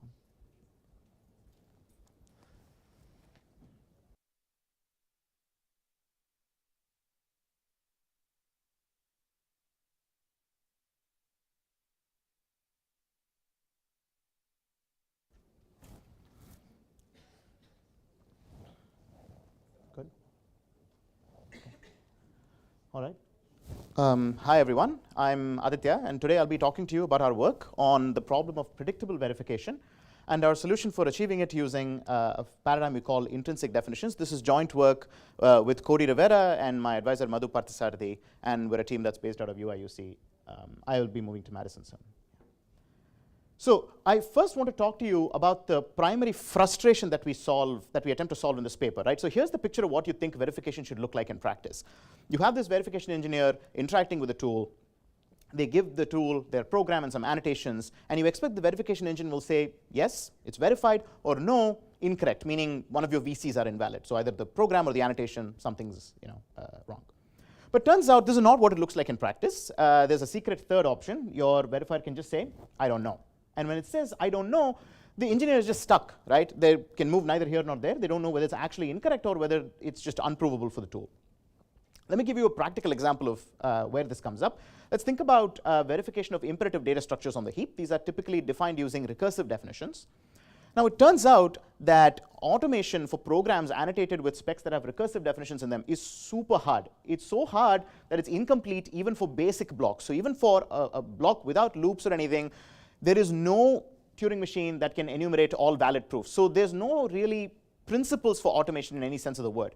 And because of this, people typically rely on heuristics, which is just like, let's just unroll the recursive definitions and see what happens. The problem with these heuristics is that these heuristics are unpredictable. And they can be unpredictable in the following sense, right? Your VC may actually be valid, your program may be correct, but it's just simply unprovable by the tool. So it'll say, I don't know, and then you can't really fix it because there's nothing to fix. Well, of course, in practice, the engineer is told to give some help in terms of, let's say, adding inductive lemmas, but that brings about a second kind of frustration, which is that these lemmas have less to do with the content of the proof and more to do with convincing the prover that your program is correct. Because remember, it's already correct. So you need to know the internals of the tool, understand that it's using a particular heuristic, and then think, oh, you know what, they must be doing unfolding. Surely this is why it got stuck, and this kind of lemma will help it get unstuck. And this makes it not accessible to pretty much anybody but like the 40 or so people in this room, right? So this is the frustration that we attempt to solve in this paper. And so we seek a predictable verification paradigm. And this is what makes a predictable verification paradigm. First, the user is asked for a particular set of annotations up front, right? And these annotations are to be independent of the choice of your tool or heuristic. So you're supposed to give me a set of guidelines. You're not supposed to tell me to depend on, these guidelines cannot depend on the tool that you're going to make me use. And second, once the user gives these clear set of annotations, verifying a program is decidable. And it is this decidability that gives you predictability, right? Because then a tool can clearly just say yes or no. So in this work, we introduce intrinsic definitions, which is a predictable paradigm for verification. It's based on two key ideas, and I'm going to explain them now. So the first key idea is how you write specs, okay? I told you that typically heap data structures are defined using recursive definitions. Let's just throw that out for the second, okay? We introduce a brand new way of doing this. And the way to do this is by doing the following two steps. First, you augment the structure with certain auxiliary unary maps. So in this case, I have a binary search tree. I want to define it. I've augmented it with the parent pointer, with a height value, as well as the min and max of the keys stored under the tree. Then, having done this, you define the structure using certain local constraints, right? And in here, the local constraints are fairly simple as boilerplate, right? Your parent pointer should be the inverse to the left and right pointers. The height is the max of the height of the children plus 1. And you say something about the order of the keys and how the min and max should be computed at a node. You can get this from the children. Now, so this is the kind of pictorial form. Here's how you do it formally, right? So, before that, what makes the definition is that the set of nodes, for it to form a BST, every node has to satisfy the local condition. So that's the idea. So instead of a recursive definition that has a potentially global footprint, you're defining this in some sense much more locally. Here's the formal version of what I said. Ignore the math. Let me tell you what the structure is. So as I told you, the formal way is that there exists some monadic maps, P, H, min, max, such that for every node, some local conditions are satisfied. And the local conditions are exactly what I told you in the previous slide, right? The parent being the inverse rules out DAGs. The well-defined height rules out cycles. So at this point, you already have a tree. And then the constraints on the min and max give you the key order for BSTs. So that's the way that you write the spec. Now, let's look at how you verify things. Let's consider the rotation of a binary search tree. So I have a BST at the beginning, and after rotation, I want to tell you that we have a BST at the end as well. And this is the kind of whole triple, right? So you have the pre-state exists PH min max such that every node satisfies local conditions, and at the end, you want to say the same thing. So because in the pre-state there are these maps, surely there are some values that are there, and I've just invented some values for this example. Now I have to show that these values exist for the right-hand side as well after rotation. Now Now notice that the subtrees A, B, and C have not changed at all, so I can just inherit those values. That's not a problem. But I can't do this for x, y, and the root r where it's joined to the rest of the tree. However, we know from the definition what these numbers should be. So for x, I can tell you what the parent pointer needs to be as the inverse of the left and right. I can tell you what the height needs to be by computing the max of its children plus 1. So 4 and 6 plus 1 makes 7. And then the min and max I can do by taking the min of the left subtree and the max of the right subtree, right? So this is how you do it. And similarly, you can do this for y, you can do this for r as well. So let's go over this a little more slowly. I told you that you can in fact achieve this, but this is like empirical. How do you do this in practice? Let's do this one pointer mutation by one, right? First, you mutate the pointer on x. And when you do this, you break the local conditions on x, right? Because it depended on your child being y, and you had all these nice maps with all their values satisfying the constraints. You mutated the pointer, now you've broken it. So now we can fix this by asking the user to write some ghost code that tells you how to compute these maps, right? So we know that the parent pointer has to be the inverse. So because the left child of x has become b, the parent of b is now x, right? And similarly, you can write code for the min and the max as well as the height. Now notice here that I'm not really doing this min of left and myself and min of right kind of thing, because I'm using the fact that it's a BST. So my min is just the min of the left subtree. I can just do this. Similarly, then now you mutate y, that breaks y, and you can fix y in the same way. And then you also fix r having done that mutation. And this completes the rotation. Now, you'll notice that for r, I've not really fixed the other things. It turns out you don't need to fix them. The earlier values are already OK. You just need to fix the parent because its child is now different, and I've done so. So these are the annotations that we require the user to write. And this is how the verification proceeds in practice. So, and of course, now I don't have any nodes where the local conditions are broken, right? So wherever it got broke, I fix them. And another way of saying that is that every node satisfies the local condition. And yet another way of saying that is that we have a binary search tree, because remember, that's what the spec says. Every node has to satisfy the constraint. So and to complete the picture, right? So what this does is that it computes the maps that are required for the post state by starting from the maps at the pre-state and having the user write ghost code that updates them. This is the kind of day-to-day, minute-to-minute version of what the verification looks like. There's a lot more nuance to the matter, and the details are in the paper, but I would like to go over them briefly. First, we track the set of broken nodes automatically, right? And then the broken set is like this. If a node belongs to the broken set, then it doesn't satisfy the local conditions. That's kind of the idea. And the broken set is empty at the beginning. You have a kosher structure. And the user must ensure that it's empty at the end by doing all these fixes. Now, we want to keep the user honest in terms of doing these fixes. So we can define for a pointer mutation, which remember, it can break the local conditions on several nodes, an impacted set of objects. We call this the impact set. And we have where the user can declare the impact set, and we can verify this automatically. And for certain data structures, we can even compute the impact set for a mutation automatically. And then when a mutation happens, we grow the broken set with the impacted objects. And when a user fixes the local conditions on a node, let's say z, you take the z out of the broken set. So this broken set grows and shrinks throughout the program with pointer mutations and the user's fixes. And at the end, the user has to assert that it's empty. That's the idea. Now, we have a language design that we describe in the paper for how to augment a high-level language with a certain programming discipline that allows the user to do this honestly. It's very cool. I encourage you to check out the paper. But there is one more piece that makes this tick, right? Because remember, I told you at the beginning that you want the VCs, once these annotations are given, to be decidable, because that's what gives you the predictability. And so in the paper, we also describe a way to generate verification conditions that fall into a decidable fragment. This is non-trivial, because remember, things like function calls can have unbounded heap changes, and we have to model them away in some way that's also complete, that's also honest.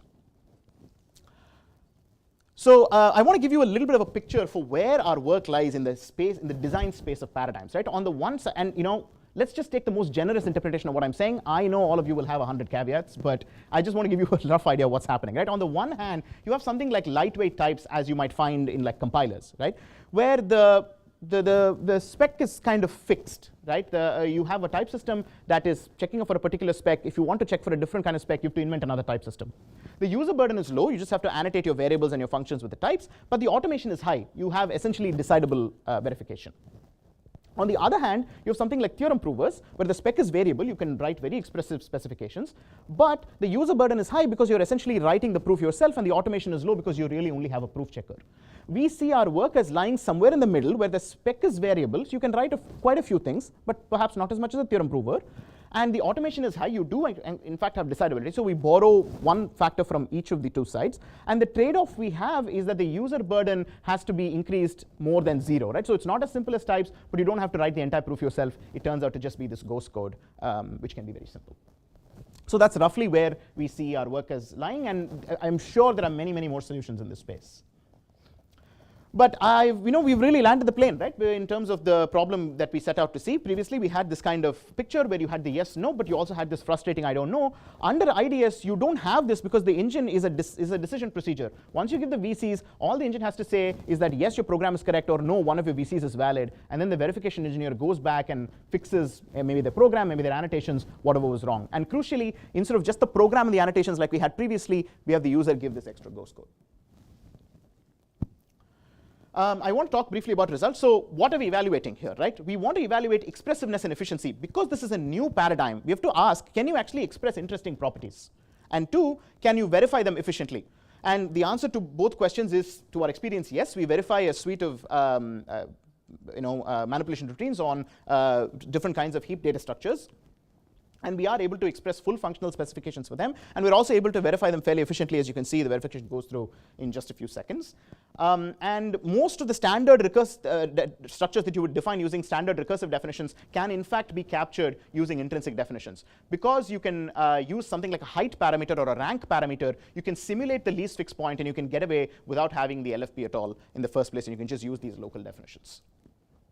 Of course, we do the verification in Boogie, which is what ensures that we can, in fact, model the VC the right way and generate decidable verification conditions. One very interesting case that we did was an overlay data structure that meshes together a singly linked list and a binary search tree. This kind of structure is used inside a Linux kernel to track the process queues. So the process queues are strung in a linked list, and their PIDs are sorted by a binary search tree. And you want to be able to query for a PID, but also you have this process queue. And because it's a kernel, you have to save space. That's why we mesh these things.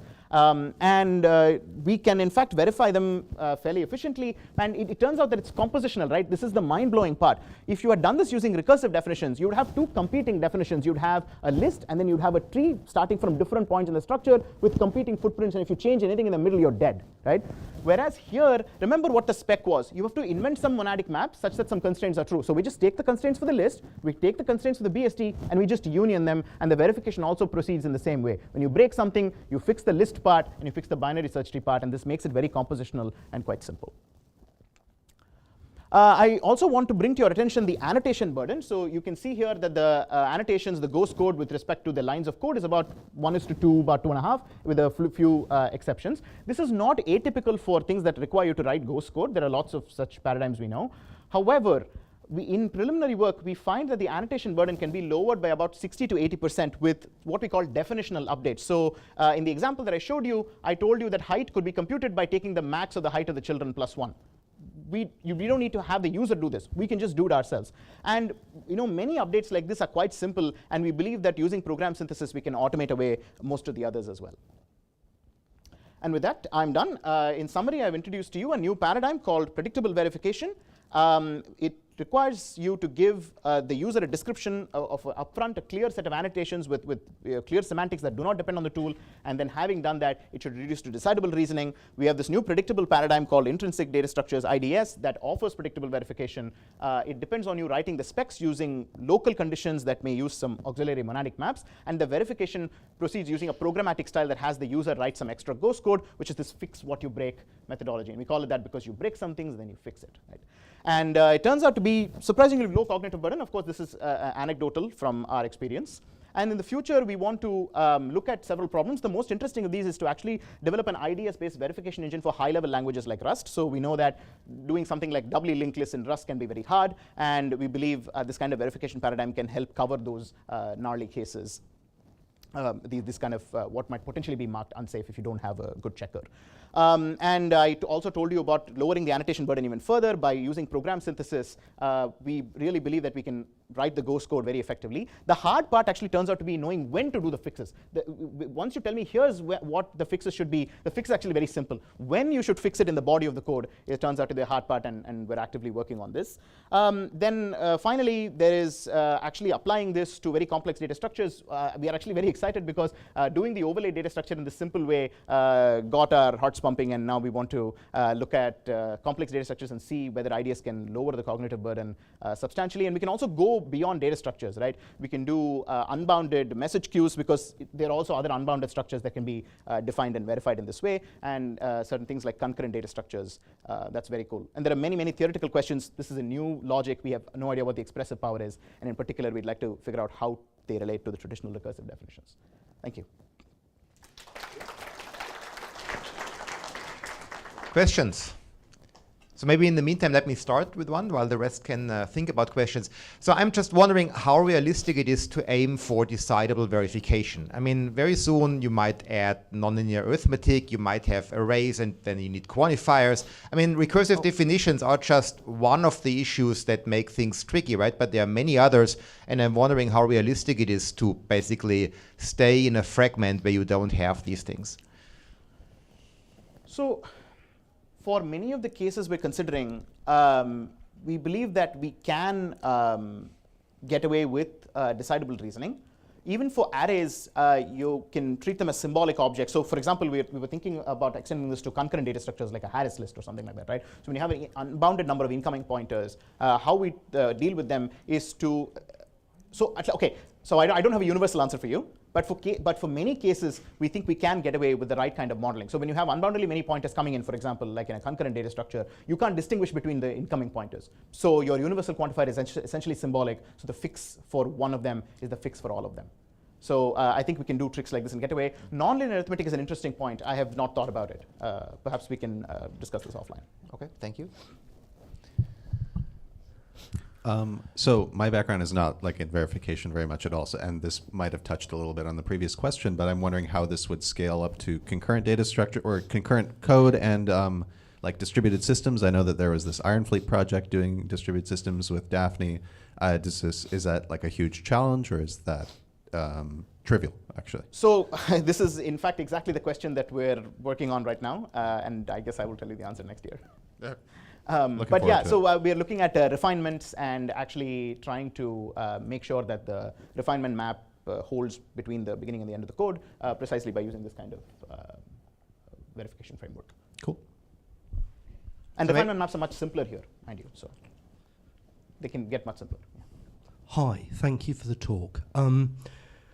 Is decidable actually what you want?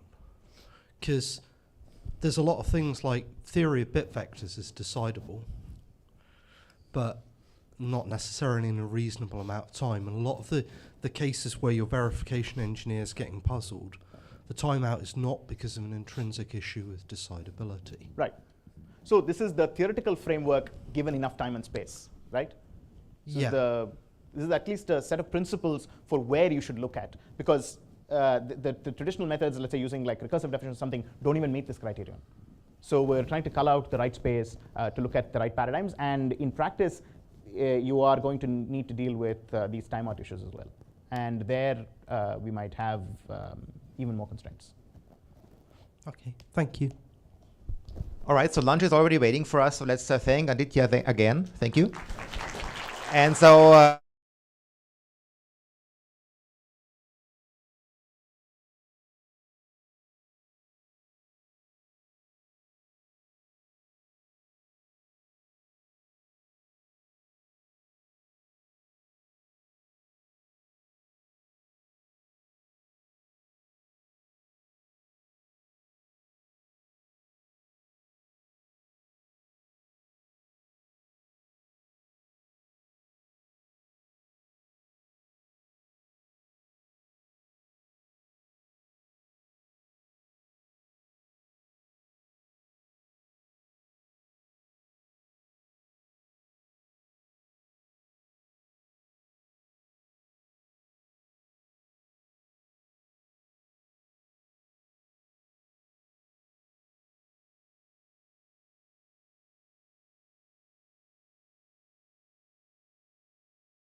All right, welcome everyone to the verification 2 session where we have hyper properties, hyper Hoare logic, and hats.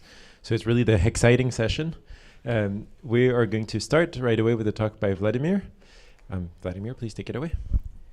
Okay, hello everyone. My name is Vladimir Gladstein, and I'm going to present you our paper, Mechanized Hypersafety Proofs about Structured Data. Well, we deal with data a lot nowadays, and usually this data comes in some sort of structure.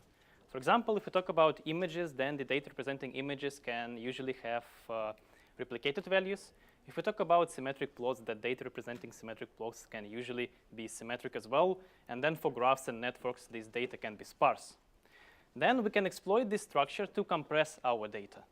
For example, if we talk about matrices with replicated values, we can simply compress them by just storing each unique value with number of times it repeats.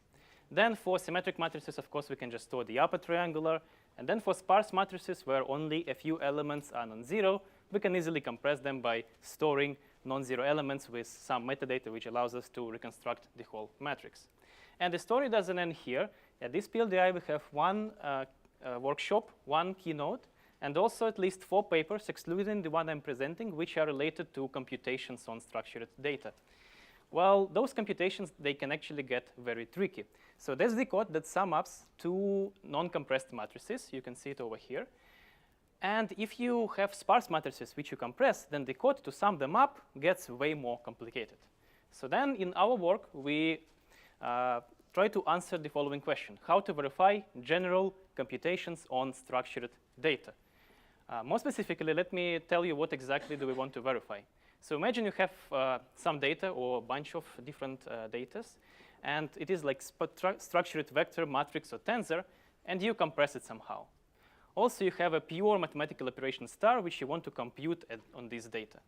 So you want to ensure that given some computation on the compressed data x, this computation exactly implements this pure operation star as we were computing it on the decompressed counterpart of x. That is our goal, and we will build a verification framework which allows for 3 things. First, we want concise specifications. Second, succinct proofs. And finally, we want to account for general structured data. So we present LGTM, which stands for Logic for Graceful Tensor Manipulation. And now I will show you how to specify and verify computation on structured data using our logic. Of course, first of all, we'll focus on the specification, which is going to be hypersafety in this case, and let me explain you why in a minute. So as the running example, we will be looking at the very simple computation, which is the product of the sparse compressed vector and the dense vector, non-compressed one. And we will compress our sparse vector using 2 arrays. First one is xval, where we store only non-zero elements. And the second one is xint, where we store indices of those non-zero elements.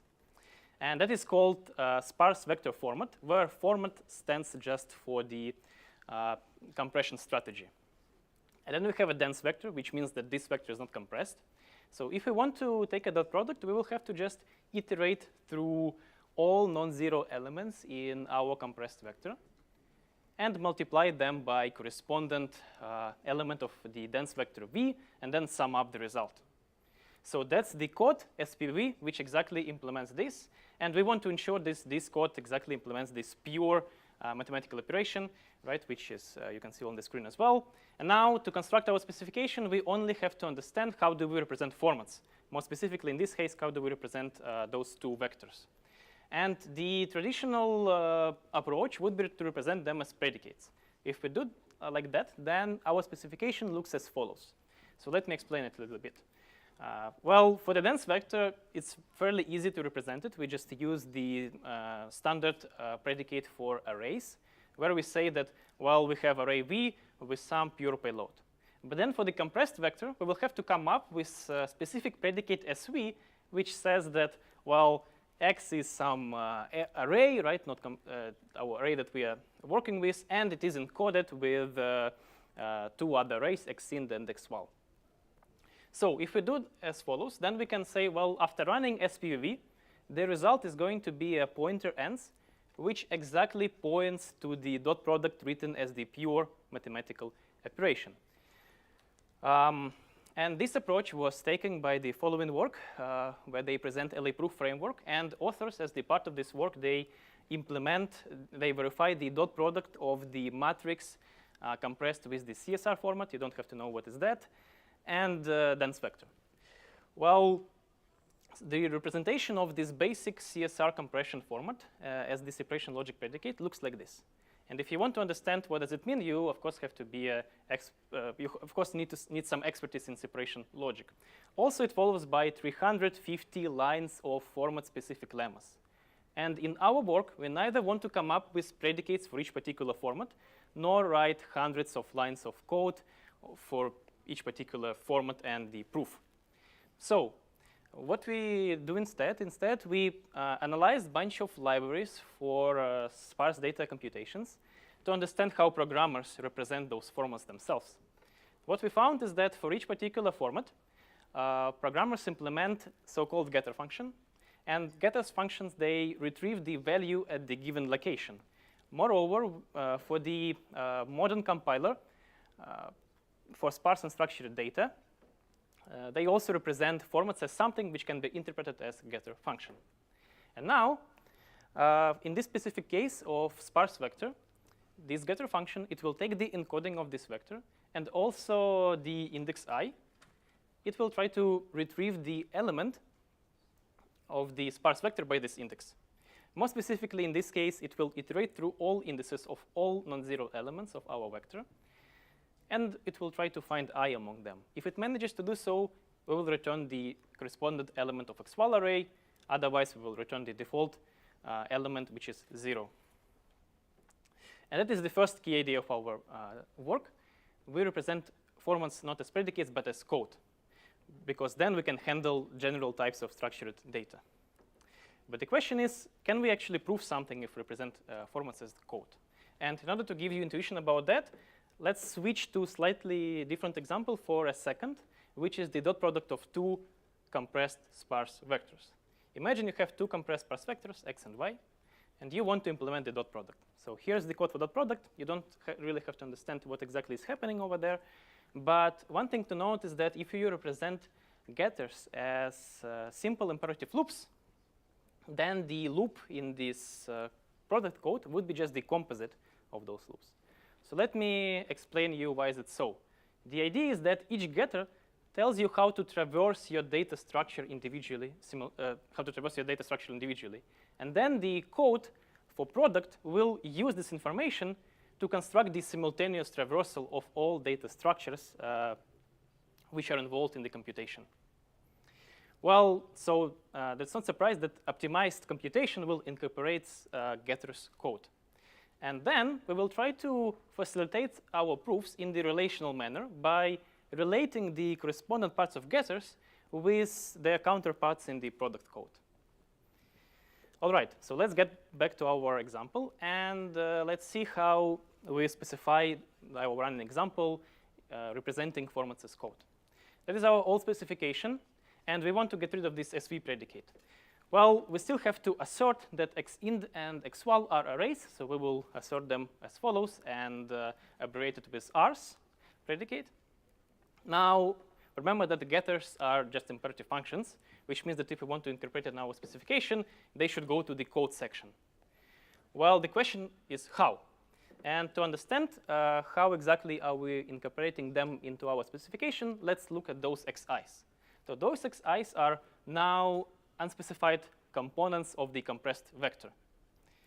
Well, also this summation actually mentions all of them from 0 up to n-1, which means that if we want to capture all of them, we will also have to run all the getters on all indices from 0 up to n-1 as well.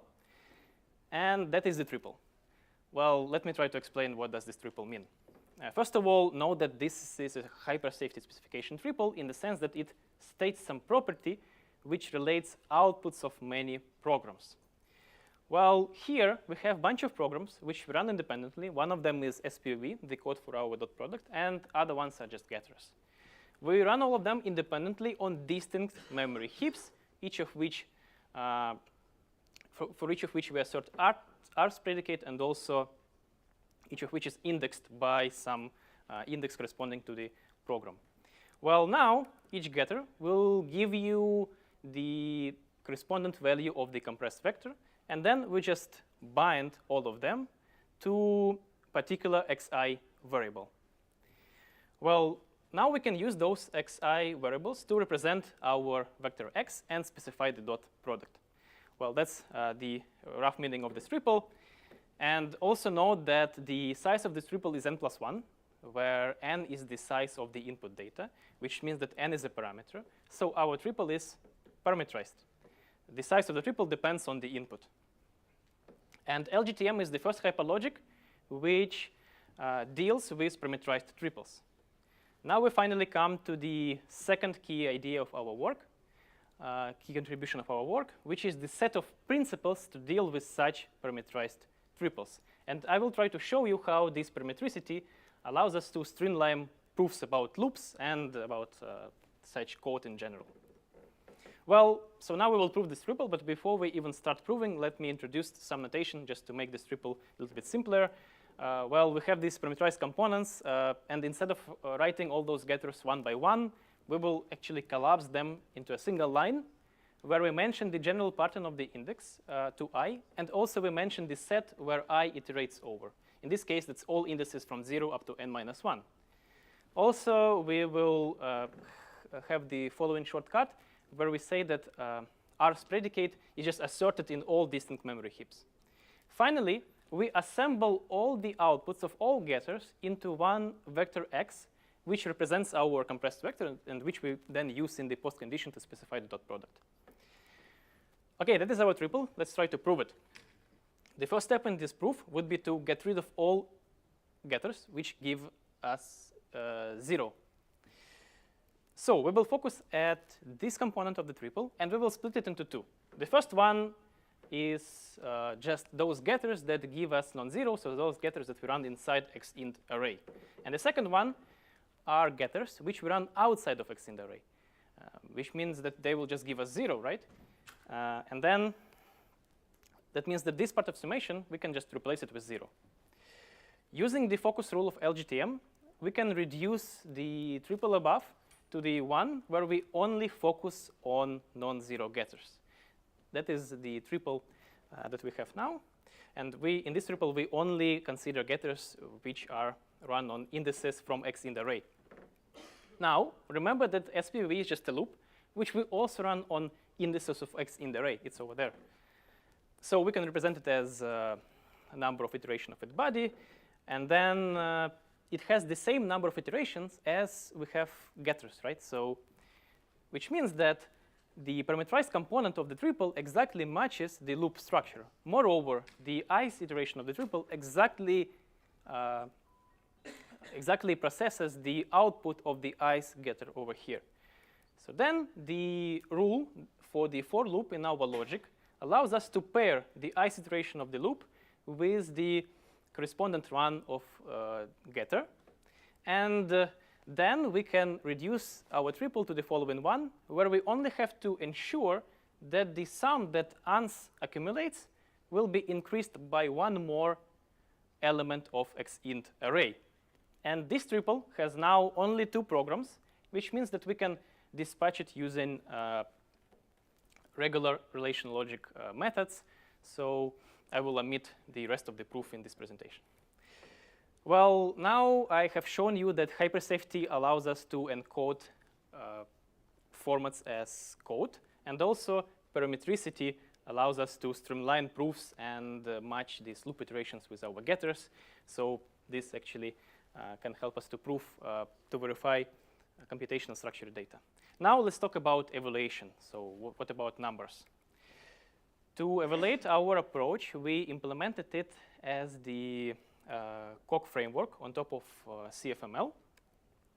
And we wanted to know if our proofs are short, and also how do they compare to previous approaches where they use non-relational logics. What we did, we verified 13 characteristic examples, and some of them are actually quite complicated kernels, like sparse vector multiplication, and then sparse matrix sparse vector multiplication, and also we have alpha blending here.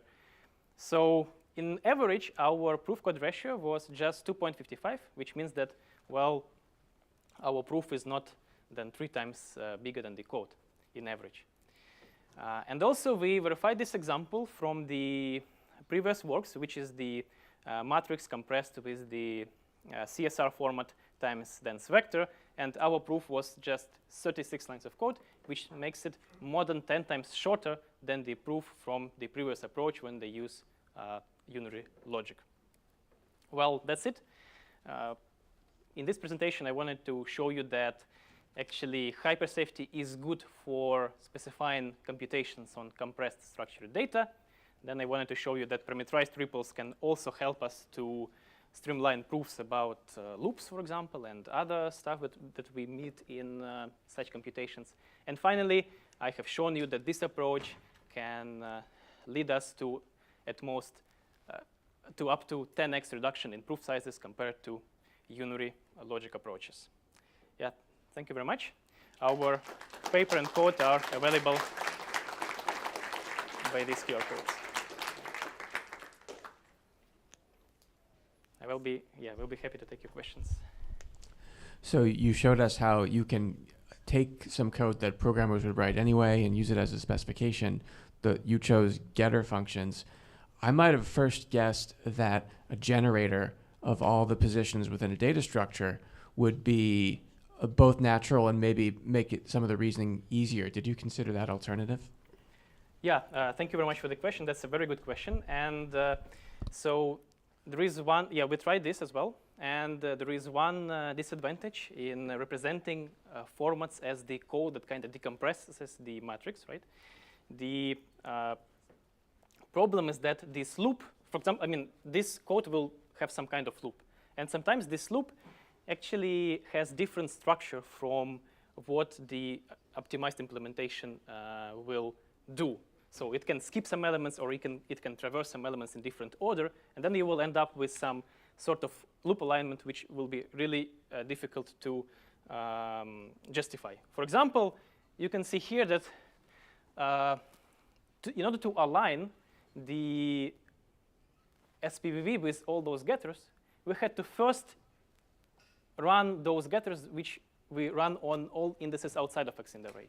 So which means that if there was a single loop, we had to take out those iterations first, and then we will have to show that all these getters are independent, and show that this permutation actually can be can be done in this particular case. So if we represent formats as the set of independent runs, we can split them in the way we want and permute them in the way we want. That's why we have we can have this benefit of short proofs. Thanks. Thank you. Hi, very nice talk and great paper. Thank you. So one question I have is that in the LA proof paper, one of the main ideas is to connect these proofs about the correctness of, for example, the sparse matrix vector multiplication to accuracy proofs about floating point arithmetic. Mm-hmm. And so there are some complications, like you're saying the 350 line proof has to deal with things like multiplying by 0 and floating point and so on, which is not always 0, as it turns out. And so I wonder if we wanted to extend the proofs that you have to encapsulate also these proofs about the accuracy of floating point. What do you think would need to be done? How many additional lines of code? Like, is it possible in your opinion? Yeah, thank you for this question. Yeah. And the thing is that this computation, so all 12 examples until like the 13th one that we verified were using integer valued matrices. But then the 13th one actually deals with floating point numbers as well. So I guess in this work you have kind of some separate library for accuracy proofs, and also then you have some library for where you actually verify this computation, right? So and then, yeah, we also verify it with floating points, and then you can just use this library for accuracy independently, I guess. Okay. But specifically, I mean, maybe it's a small point, but like the 0 times something not being 0, that's like a property that you use in your proofs, or no? Well, we account for that. So we have, so our proof accounts for that, and then we also have, I guess, this FEQ, right, predicate which Yes. says that two Yeah, that's numbers right. are equivalent in terms of Right. yeah. So now in here we say that result is this f equal to Okay, great, cool. to what you expect. Yeah, from thank it to you. be. Let's take one last brief question while the next speaker sets up. Yes. So maybe. Okay, yeah, thanks for the talk. That's a cool Hall triple with a lot of code in them. I was wondering, what does it look like to use such a Hall triple in my own code? Like I have some code that has a bunch of vectors and matrices, and now I'm calling the function. Obviously, I'm only calling the function. I'm not also calling the 1500 getters at the same time. So how do I take this big thing into something unary I can use in my remaining reasoning?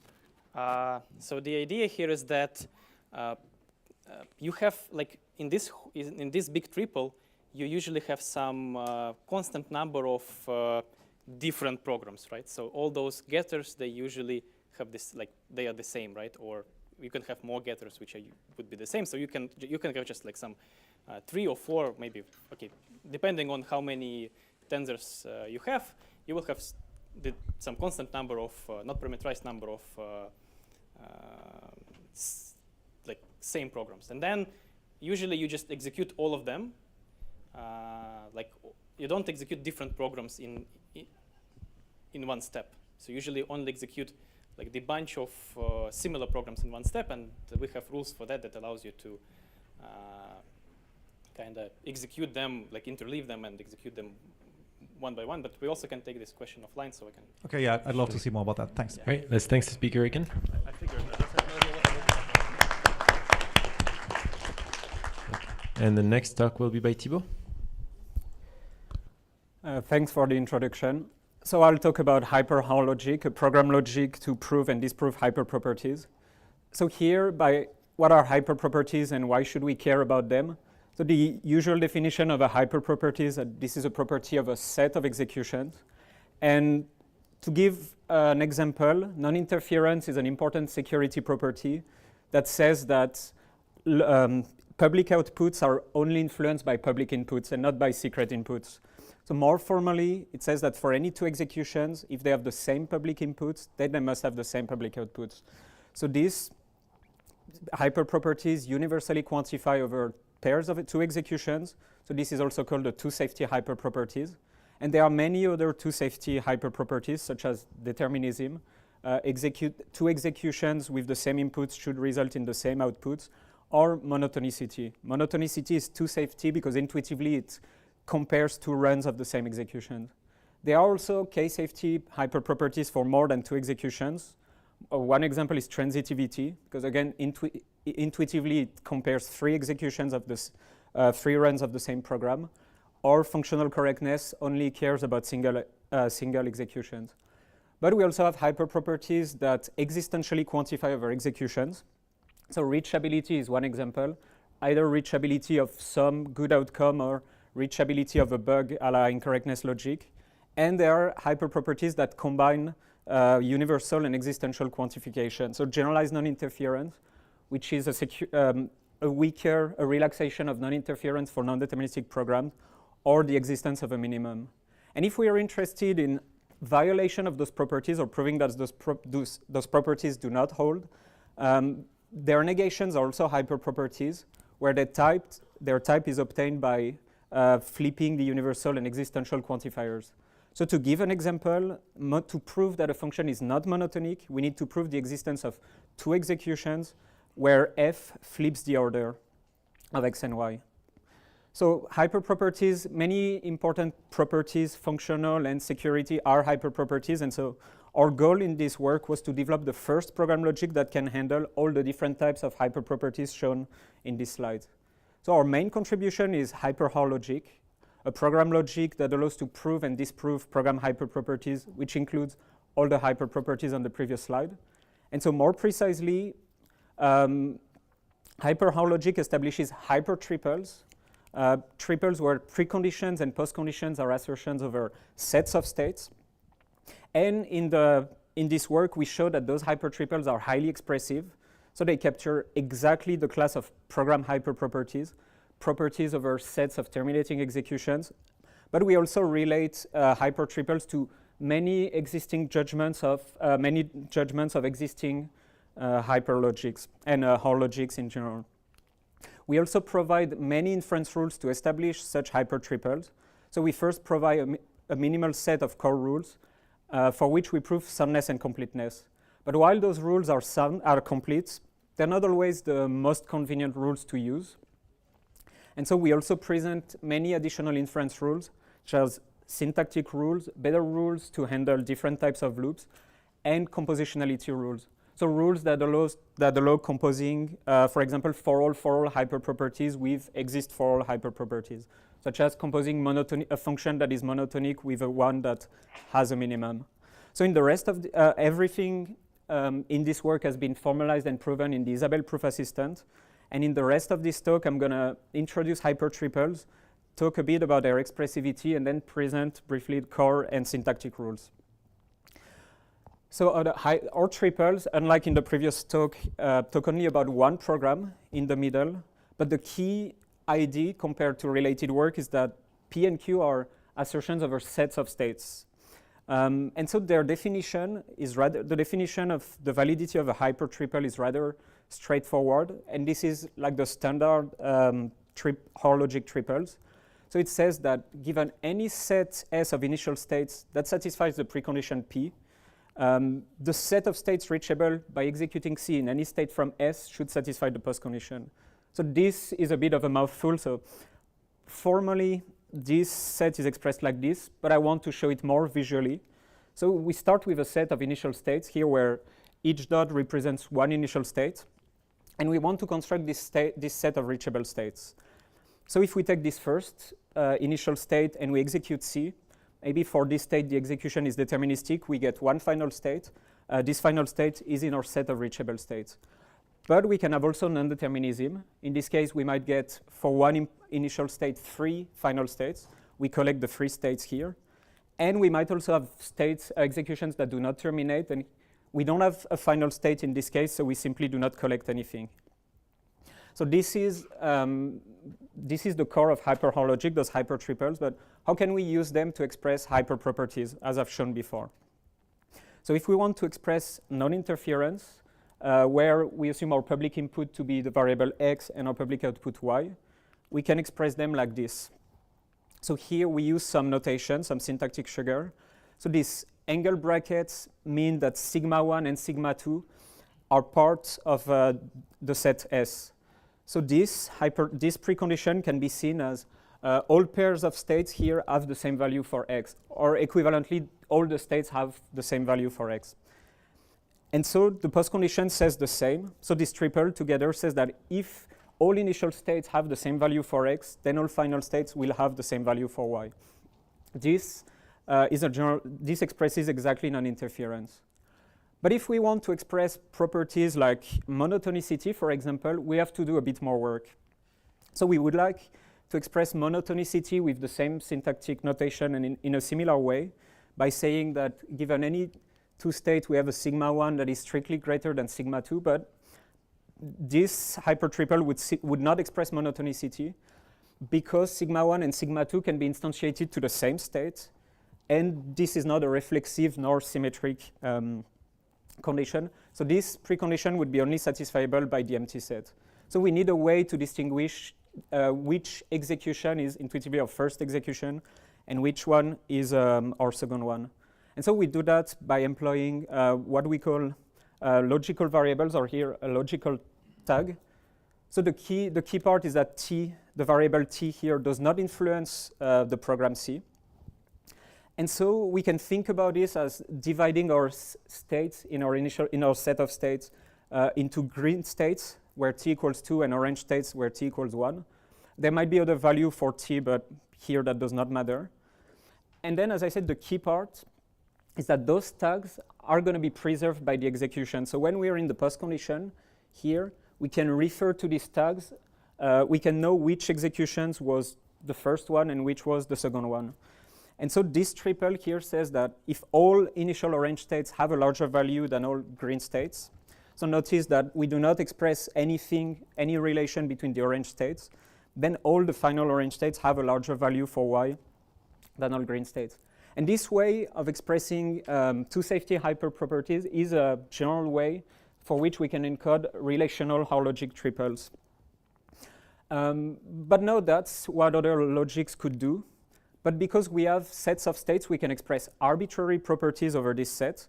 So we can express, for example, the existence of a minimal state after the execution. So we can say, using the same notation, that there exists a state sigma that has a smaller value for x and y than all other states. So visually, this state is here, and it has a smaller value than all the other ones.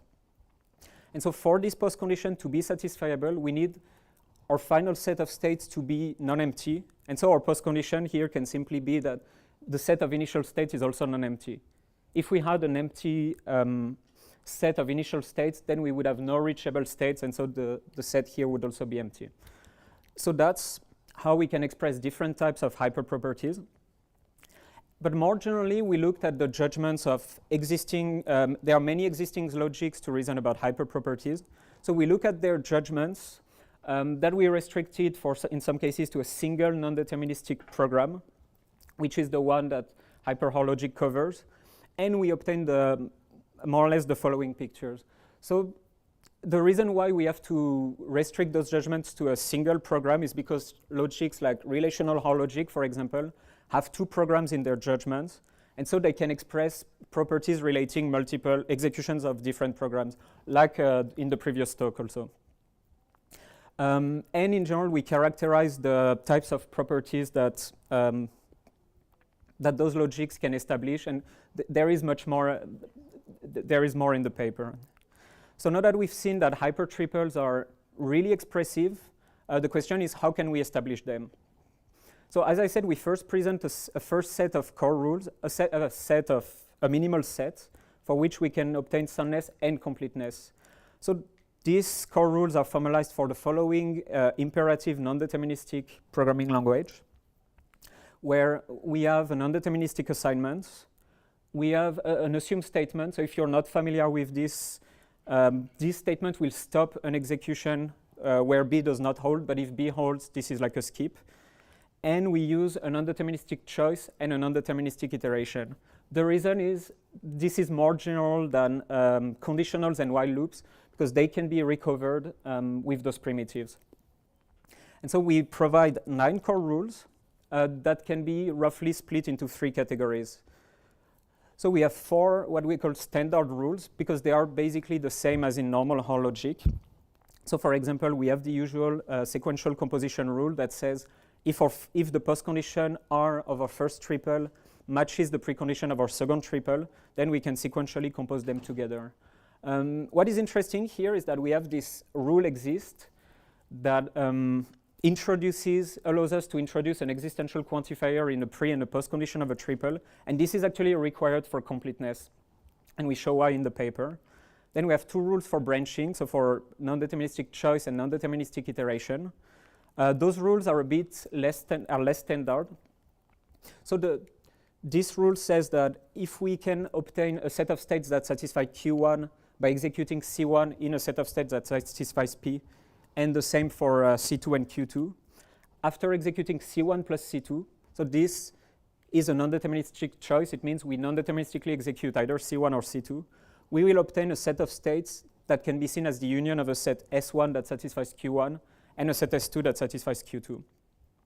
And finally, we have 3 atomic rules for atomic statements, so deterministic and non-deterministic assignments and assumed statements that look like this. So they look a bit complicated, but mostly this is just the weakest precondition rule. So we take an arbitrary semantic postcondition here, P, and this precondition is simply saying P should hold of the set of states we will obtain. So those 3 atomic rules are necessary to obtain completeness, but they're a bit inconvenient to use in practice. And so we show that for a large set of syntactic hyperassertions, we can see those rules are syntactic transformation. So this one as a syntactic substitution. So we define the following grammar for hyperassertions. The key point are those 2 quantifiers here. We restrict the interaction with the set of states to only universal and existential quantifiers. And as I've shown you in the examples that we've seen, this is enough to express the hyperproperties we want, and this is enough to express many existing judgments. And so how do we use those rules? So if we want to establish the following triple, if there exists an initial state alpha with r equals 0 and that has a minimal value for x, we would like to prove that at the end we will have a final state alpha with minimal values for both x and y. So here we first look at the assignment, and for an assignment our rule is a generalization of the standard Hoare logic rule that is based on substitution. So we assign to y, and we have alpha of y and sigma of y in our post condition. So we will simply do a syntactic substitution for each. So we replace alpha of y by alpha of x plus alpha of r, because this is what the assignment is. And this is a general rule. We look at all the quantified states in our hyperassertion, and we apply this syntactic substitution. So now we need to reason about this assume statement. So assume, recall, stops the execution if b does not hold. And here we look at the quantifiers. So we have a state that is existentially quantified and a state that is universally quantified.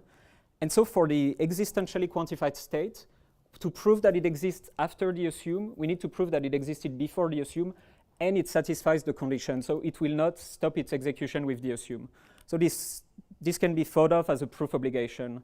Whereas for the universal quantifier, here we only care about the states that are going to survive the assume. So we can assume, we can see this condition as an assumption. And the rest of the assertion is unchanged. So this is the general way the general rule to obtain a precondition for assume. And there is a similar syntactic rule for a non-deterministic assignment. And we can finally conclude by using the consequence rule.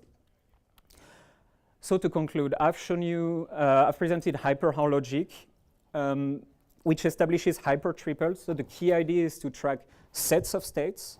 In the paper, we show much more. So we show that those triples are highly expressive. And we show, in particular, inference rules for loops and for compositionality. And we are working on automating, on building a deductive verifier based on hyper-Hoare logic.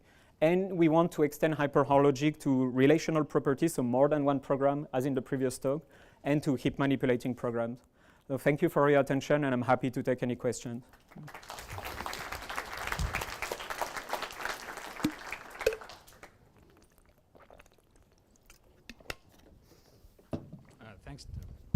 Thanks, Thibaut. Very interesting work. So my question is, so it's very nice to have this unifying theory.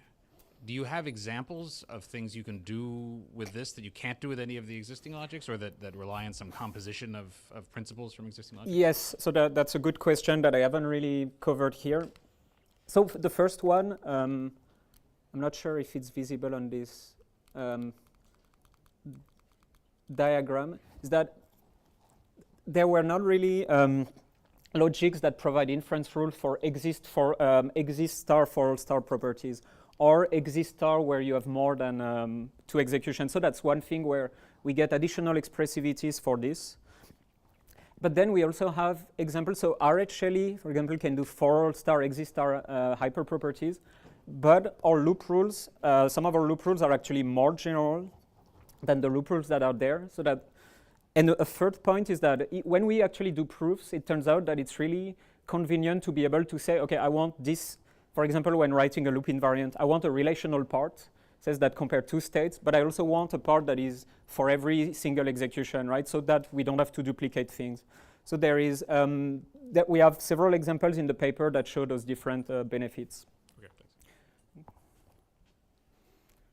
thanks. You've showed us many Hoare triples referring to explicit states in the encodings.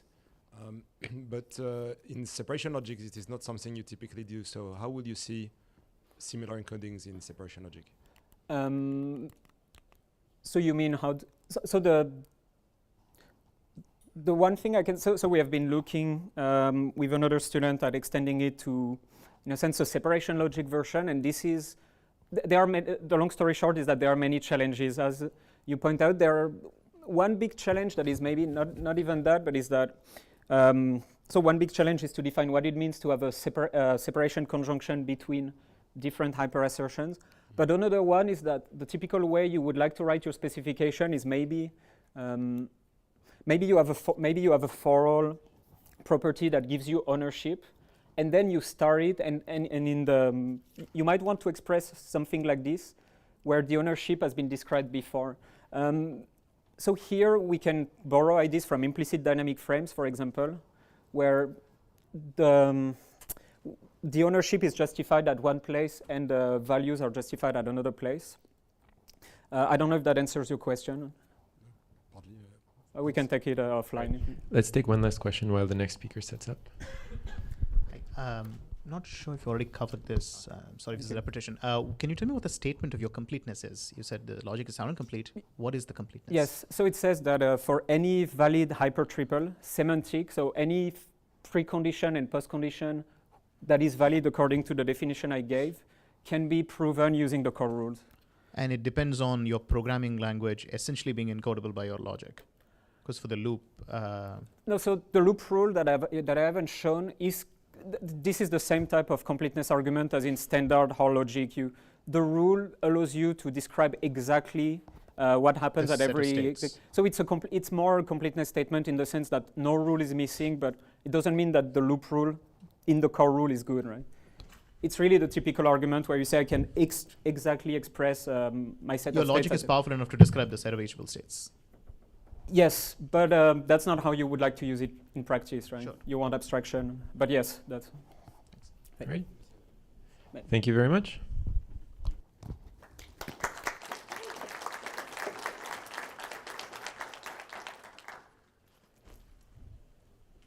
Okay, and our last talk will be from Joe. Is it okay to hear me? Yeah, so welcome to my talk, a hat trick of automatically verified representation invariant using symbolic finite Thompson. So my name is Zhe. It's a joint work with Chen Chuan, Benjamin Delaware, and Suresh Jackson as my advisor. So let's just get started from the context. We talk about effectful programs. These are programs that interact with opaque environment. This means that these effectful programs use effectful operators like put and get. And the corresponding implementation of a put and get are unknown. And they probably interact with a database, which is, say, the effectful context who have hidden states. And the problem we want to solve is to verify the program with effectful operators. So the first challenge is how can we express the property of the program that interact with the opaque environment? So as you see, these effectful operators have unknown implementation, and effectful context should have hidden state. Satisfy this expected properties. And only thing we can observe is corresponding interaction. And the second challenge is that how can we automatically verify it?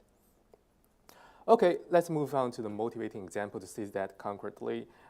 We talk about abstract data type ADT min set is just a set equipped with a minimal element. So it can be expressed as a pair of integer and integer lists, look like this. So the set is a list of elements 2, 3, and the minimal element is just 2. And the min set instance can be manipulated. For example, I can add a new element 4, and we go to another min set instance and have update the set. And if I add a new element 1, both minimal element and the set need to be updated. And all this min set instance need to satisfy the min set property is a minimal element is less than all elements in the list. It's indeed minimal.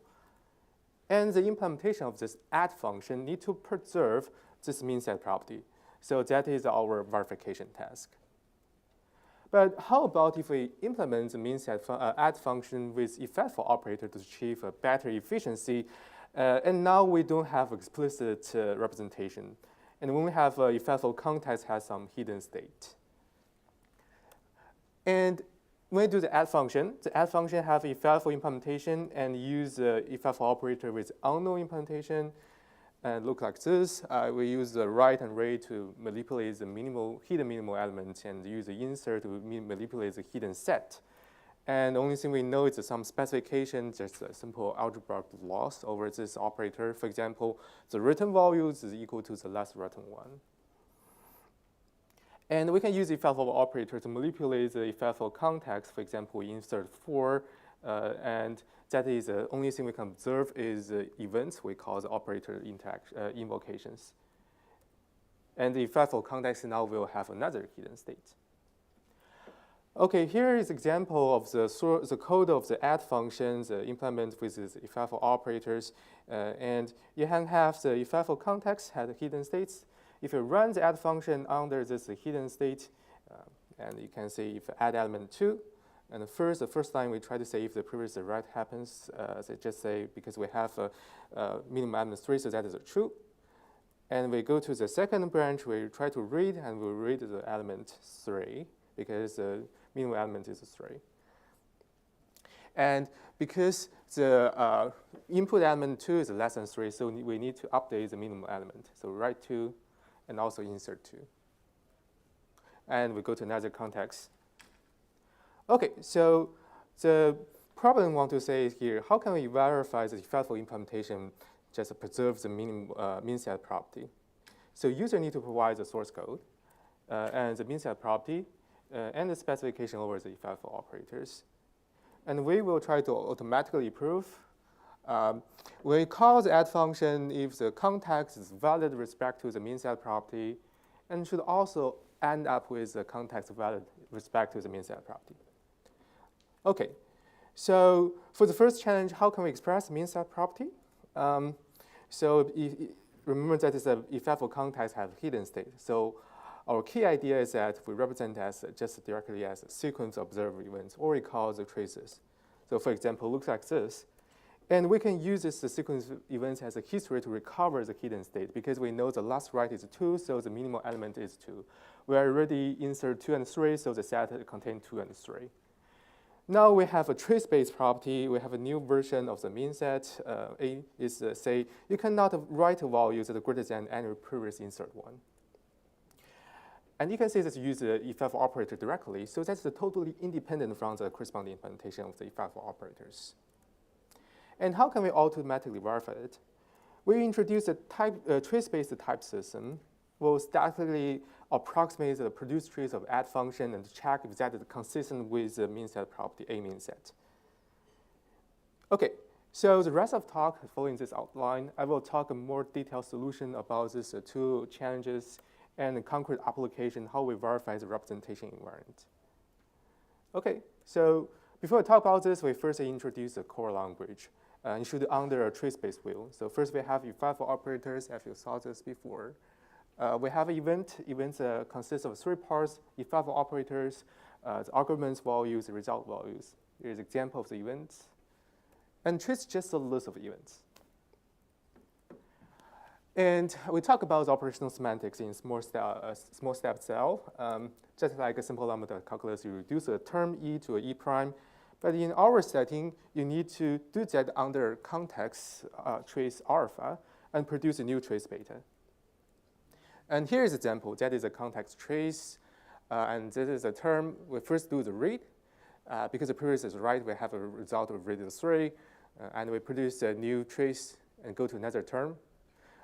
And the thing you want to remember here is that you need to append the new producer trace to the context trace to continue the reduction. So if you want to reduce a new term, you have this context trace, and the context trace always growing. Okay, so let's move on to the first challenge. How can we express this property? Remember that it's a data-dependent temporal properties. So look at this property. You can see there's a previously, right? So it's actually have temporal property. So we use a linear temporal logic actually on the finite trace. We call the LTLF to express it. So here is example is a formula of this property. And we have a global modality, final modality, and atomic predicate is just a IFAFO operator. And this formula means wrong-write event cannot appear after a previous insert event. So the LTLF is actually have the expressive powers the same as the finite automaton. And you can have a corresponding automaton looks like this, which translation can label as the IFAFO operators. We have 2. And we say if insert happen, go to another state. And the write cannot happen, so remove this. So that is a corresponding finite automaton. And we see how we can accept the trace. Here's an example of the trace for the first event. We go to here, the self loop. Second event, we go to the second state. And insert the self loop, insert self loop. And this double circle means that the final state of automaton, so we accept it. But we still have a gap. So then we see the wrong write event cannot happen. But those means are wrong. We say there's actually something greater than previous insert value. But how can we express the greater than? That is a data dependency. So we extend the linear temporal logic on finite trees to the symbolic one, how to express the data dependency.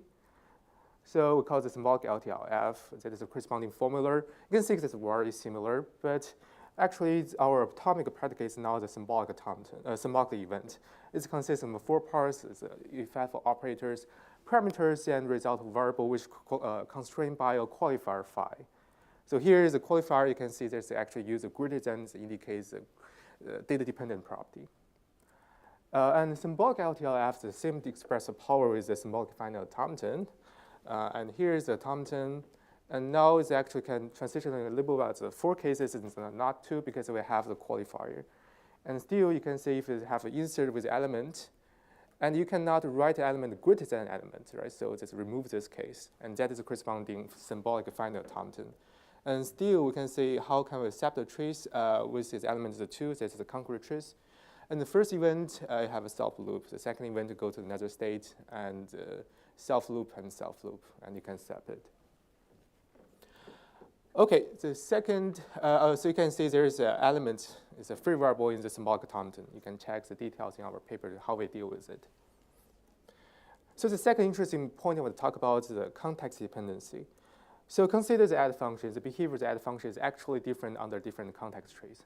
So if the minimal element is 1, we don't need to, when the insert 2, we don't need to update the minimal element. But if the minimal element is 3, now we need to update both the set and the minimal element. So it works differently, right? But how can we express this context dependency? So the solution is that we use a wholesale pre- and post-condition symbolic automaton to express it. So it looks like this, and here's a concrete example. This part is a precondition symbolic automaton. The first is the still, we say that it's a valid mean set, and conjunct with, we say no value less than the element is written. That is consistent with your context trees. And post-condition symbolic automaton always have a copy of the precondition automaton, and the concatenation with a new producer trace is to say, eventually, finally, we'll write this element. So it's just like you always have new producer trace to be penned to your context trees. Okay, so let's move on to the second challenge. How can we automatically verify this property? So we introduce a whole automaton type we call the hat. The hat is a refinement type system. Additionally, refines a refinement type with a pre and post symbolic automaton. We use a symbolic automaton to express the data-dependent temporal properties, and we use the pre and post condition to express the context dependency. Here is an example of the type of the add function. We have a function type, and the result type have the same pre and post condition that is a mean set property. So that is meaning how we preserve the mean set property. And we also support the high-order effective function. Please check in our paper. Okay, so the next interesting point I talk about is the subtyping check. So how can we do that automatic verification of the type system, just like following the methodology of the refinement types? It's a bidirectional type check. You have a type, you want to type check with a type. And you first do the type synthesis. You synthesize a term to another type. And you do the subtyping check. And this one can be automatically solved by the assembly solver, and this query are decidable. In the same thing as in the whole automaton type, we also have a type check, and also have a type synthesis. Here we find that they actually have the same preconditional automaton. It means that all the things happen in the same context, but have a different post-conditional automaton. And now subtyping have 2 things. It's just a standard subtyping and an inclusion check between 2 symbolic automaton. And still, the first part can be solved as a solver. The second part, we have a symbolic automaton inclusion checker that is still automated and decidable. Okay, so let's move on to the real applications, the verified representation invariant. So that's not quite different from our motivating example, because for ADT mean set, the representation invariant is just the mean set property, and we try to verify all APIs and not just the add function to preserve the mean set property. I will introduce meta theory implementation and evaluation then. So the meta theory would just say, vol type the term preserve the representation invariant. So we type check a term always have the pre and same and pre and post conditions as a representation invariant. Maybe I don't have time to go through these details here, but we have a cop formalization of it. And implementation evaluation, we implement our type checker called Marple in OCaml, and we use this as SMD solver and final Thompson inclusion checker. So for the evaluation, the first research questions I want to ask is about efficiency. So our benchmarks include effectiveness. Our benchmark includes 9 ADTs, implement 2 to 3 versions, includes 3 to 7 APIs. It actually support 5 underlying stable libraries, so it means that we have 5 different set of effectful operators can be used. And the second research question is about the efficiency. So the total type check time of this range from 2 seconds to no more than 3 minutes. So that is actually reasonable time because that is the total time to verify all APIs of ADT. Okay, so this is a summary. So we introduce a Hoare-Thompson type, a novel refined type system, verifies the representation invariant of the effectful program. And we introduce the symbolic linear temporal logic on the final trace and symbolic Thompson to express a data-dependent temporal property. And pre and post condition symbolic Thompson to express a context dependency. Please check our artifact uses QR code. Thank you.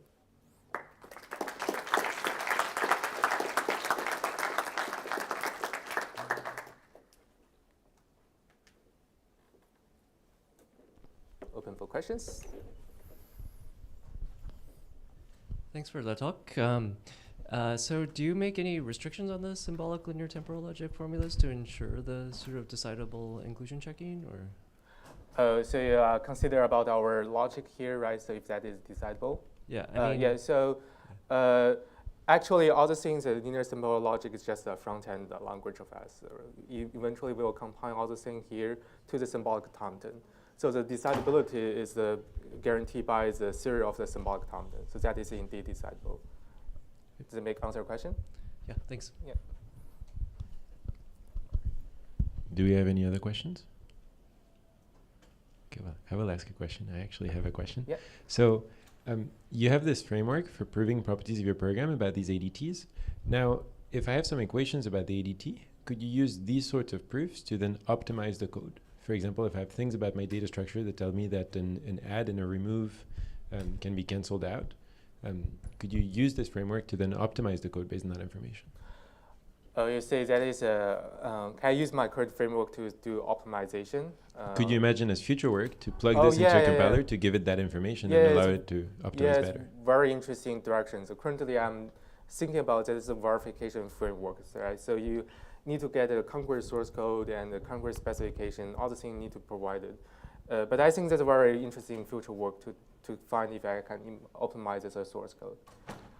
Yeah. All right. Do we have any other questions in the audience? Okay.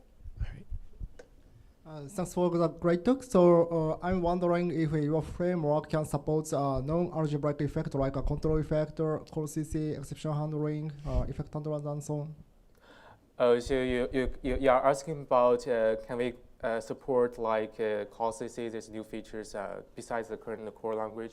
Yeah, so that is actually our future plan, right? So I think this is also very quite fixes the algebraic effects, other things, or is this a delimited continuation? So we are trying to explore it. The things that if you have this, you have a continuation, right? So how can we say express this continuation as a decidable computation model like a symbolic Thompson? So that is a question still we want to not quite clear now. Does that answer the question? Yeah, thanks. All right. Let's thank the speaker again. Thank you. I believe this concludes the session. Thanks, everyone.